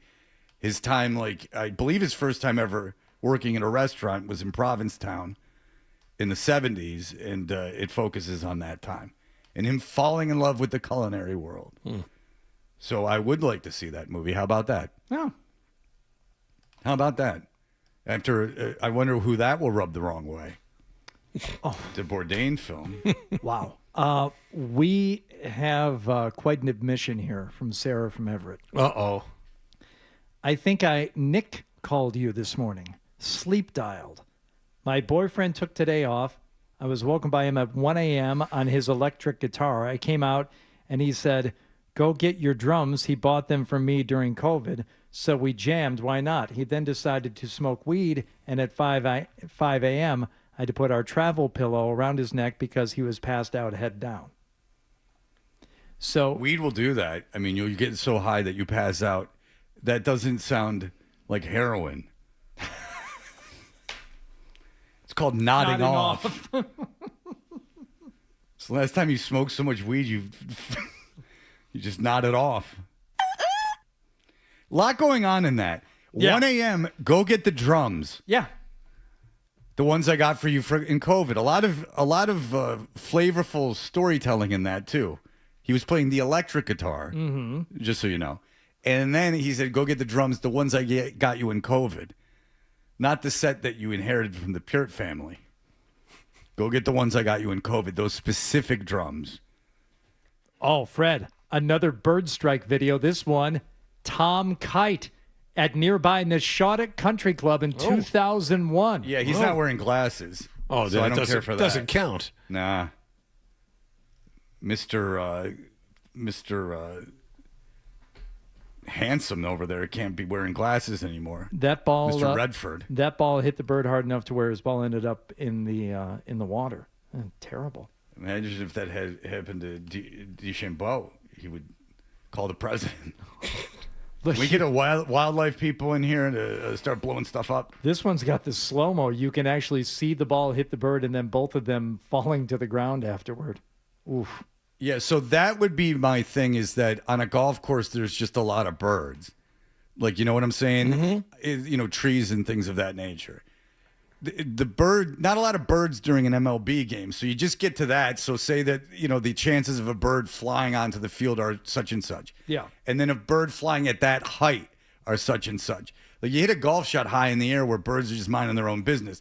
Like that bird went into the stadium, flew in front of. Was it spring training? It doesn't really matter. No, I think this is an actual major league. But game. it does seem to matter that it was Randy Johnson. Like of all the pitchers to fly in front of, Yeah. that would be probably last on your list. But you shouldn't do that. The ball is traveling at such a rate of speed, and to hit it at that exact moment Yes. is just crazy. The chances of that happening again are like zero. That's not going to happen again. Forget about DiMaggio's consecutive hitting streak. This is the one that's never going to be broken. Every time I see that, I'm like, oh my God, that was before AI too. Like that really, like if I saw it now, I'd be like, it's AI. Right. Like there's someone manipulated and it's AI. Because like the Tom Kite thing, but he talks about it, so that obviously happened. But like anything else that anyone sends, I could say was manipulated by AI because I'd never seen it before. The Randy Johnson thing really happened. In real, like we all saw it on SportsCenter. Yep. That is crazy. There are some things in this world that can amaze. They really can. All right, we'll be back in just a moment, and then I have an hour to kill, which is really dragging me down today. Friday's a good day for sleep, and I ain't getting it. All right, we'll be back in just a moment. You're thinking, what could I possibly have missed from the show? It's time for The Stack on Toucher and Hardy. Sorry you had to hear that, Hardy. Hardy just heard me TCB. Take care of business. No, it was impressive. Well done. Way you said your name into the automated voice prompt, Fred Toucher. And then a pause to let it take hold. I like when businesses just say hello. Is this a business? Yes. Yeah. Okay. I had to ask, is this the business so-and-so. that I'm calling? Yeah. Yeah. And then I got Business therapy. line's overrated. Just use your cell phone. Exactly. I haven't been to therapy in years. No kidding. And I'm going today. Oh, busy day. It is a lot. I don't have the kids and I got nothing to do. You are a fan of The Joe Show. I am a huge fan of The Joe Show. I'm a fan of The Joe Show. Wallach, we're all fans. Yep. So much so that we know the entire cast of Joe Murray, of course, and intern Joe, street team Joe, and Skaz. I know someone who went to high school with Skaz. All right. Zoe. Skaz doesn't know that, but I do. Okay. Scott Zolak, also a fan of The Joe Show, obviously because he did an impersonation of Skaz. I've not yet heard this. Oh. We're hearing this for the first time. You ready? It was yesterday on the Zolak and Bertrand show. If it's nighttime, like, hey, Joe, maybe we should go to some of the calls. Calls are open. Oh, here we Joe. go again. Now you're going to take the shot at Skaz again. Joe, what's the famous place you have that chicken parm sandwich you were talking about? I think that speaks for itself. Joe, I think I had such a tasty bite of that chicken parm. It spoke for itself, Joe. Who am I, Joe? Right, Joe. Who am I? Who am I to decide what's right and what's wrong? It's like not a bad impression. That's my opinion. It's not terrible. Good. I like it because it's cutting and mocking. And that's really what you're getting out of impression. What a lot of people, you can nail a voice. Like there's that kid that does like a million voices and some are on and some are off, but he's got no material. He's like all over, he's all over, like he does all the news outlets and everything, and he's not funny. Because he's not funny. He just can mimic voices. That's right. I've seen him. He's the guy who imitates Howard Stern, right? Yes, That guy? and it's I've not seen good. that guy. Yeah, and he's been on Stern. But the thing is that one of the great impressions of all time is Billy West doing Marge Schott. And that is not how Marge Schott talked at all. No. But the voice and the content of it was so shocking that it was an incredible impression. Oh. Two things, in my opinion, make a good impression. The mocking in material is one way, and the second way is the complete randomness of it. Again, I'll go to Billy West's Larry Fine impression. Mm-hmm. Like, a Christopher Walken impression is like, it's not even funny. The first guy who does it, they go, oh, that's great. But sometimes you just sound like the person. Like you gotta make it funny. You gotta punch it up. Yeah, because the guy who does Stern just goes, right, Yes, right. that's Like, it. and then you're like, okay. So he says right a lot? Great. Now, Is this the same kid that would do both like Mad Dog and Francesa? No, that's Sour Shoes. Oh, was that Sour Shoes? No, this is like a professional. Okay. This no, kid Sour goes up Shoes to- is like Howard Stern kept trying to hire Sour Shoes, but he was so crazy. So crazy, and he didn't need the material though because it was so his impressions were so uncanny.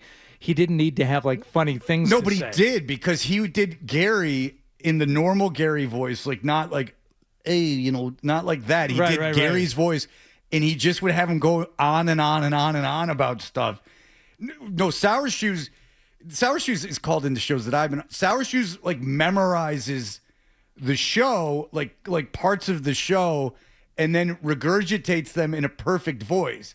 So like he'll do Mad Dog, but it will be talking about a Mets game from like 1993.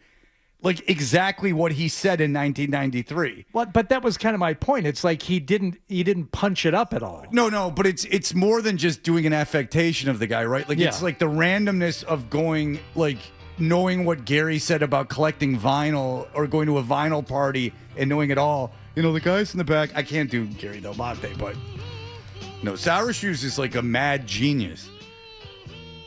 By the way, the Human Centipede director has set a release date for his last movie. He's had some health problems and some distribution problems, but the Human Centipede, the film that everybody knows about, but I don't know anyone who's actually sat through it, is releasing one more movie. I want to hear this real quick. Shane, go ahead. Hey, good morning, Fred, Hardy, John. Happy Friday. Fred, when you were going to relocate to Tucson, were you going to be on the Frank show, the show that's on now? I was never going to relocate to Tucson, but I did the Frank show for a couple days in Tucson to see if him and I would click and go to a bigger market. Well, I listen to him occasionally, but it's only for about 15 seconds at a time because his voice is intolerable. So I don't see how the two of you could have cohabitated together, but that's the big thing about story for another day. Okay, I was wondering if Frank was talking about me. The thing about Frank is that he's way too good to be in Tucson, but he just is like that kind of guy. He doesn't care. So, but I think Frank's very talented. But he wants to be in Tucson. He doesn't want to move. So that's the way it was. But yes, when I knew I was leaving 99X, I went out to Tucson because the whole thing was this guy Frank. Oh, he was in Phoenix. And he was on a big show in Phoenix, and his partner left. All right, that'll do it for us. Everyone have a great day. Bye.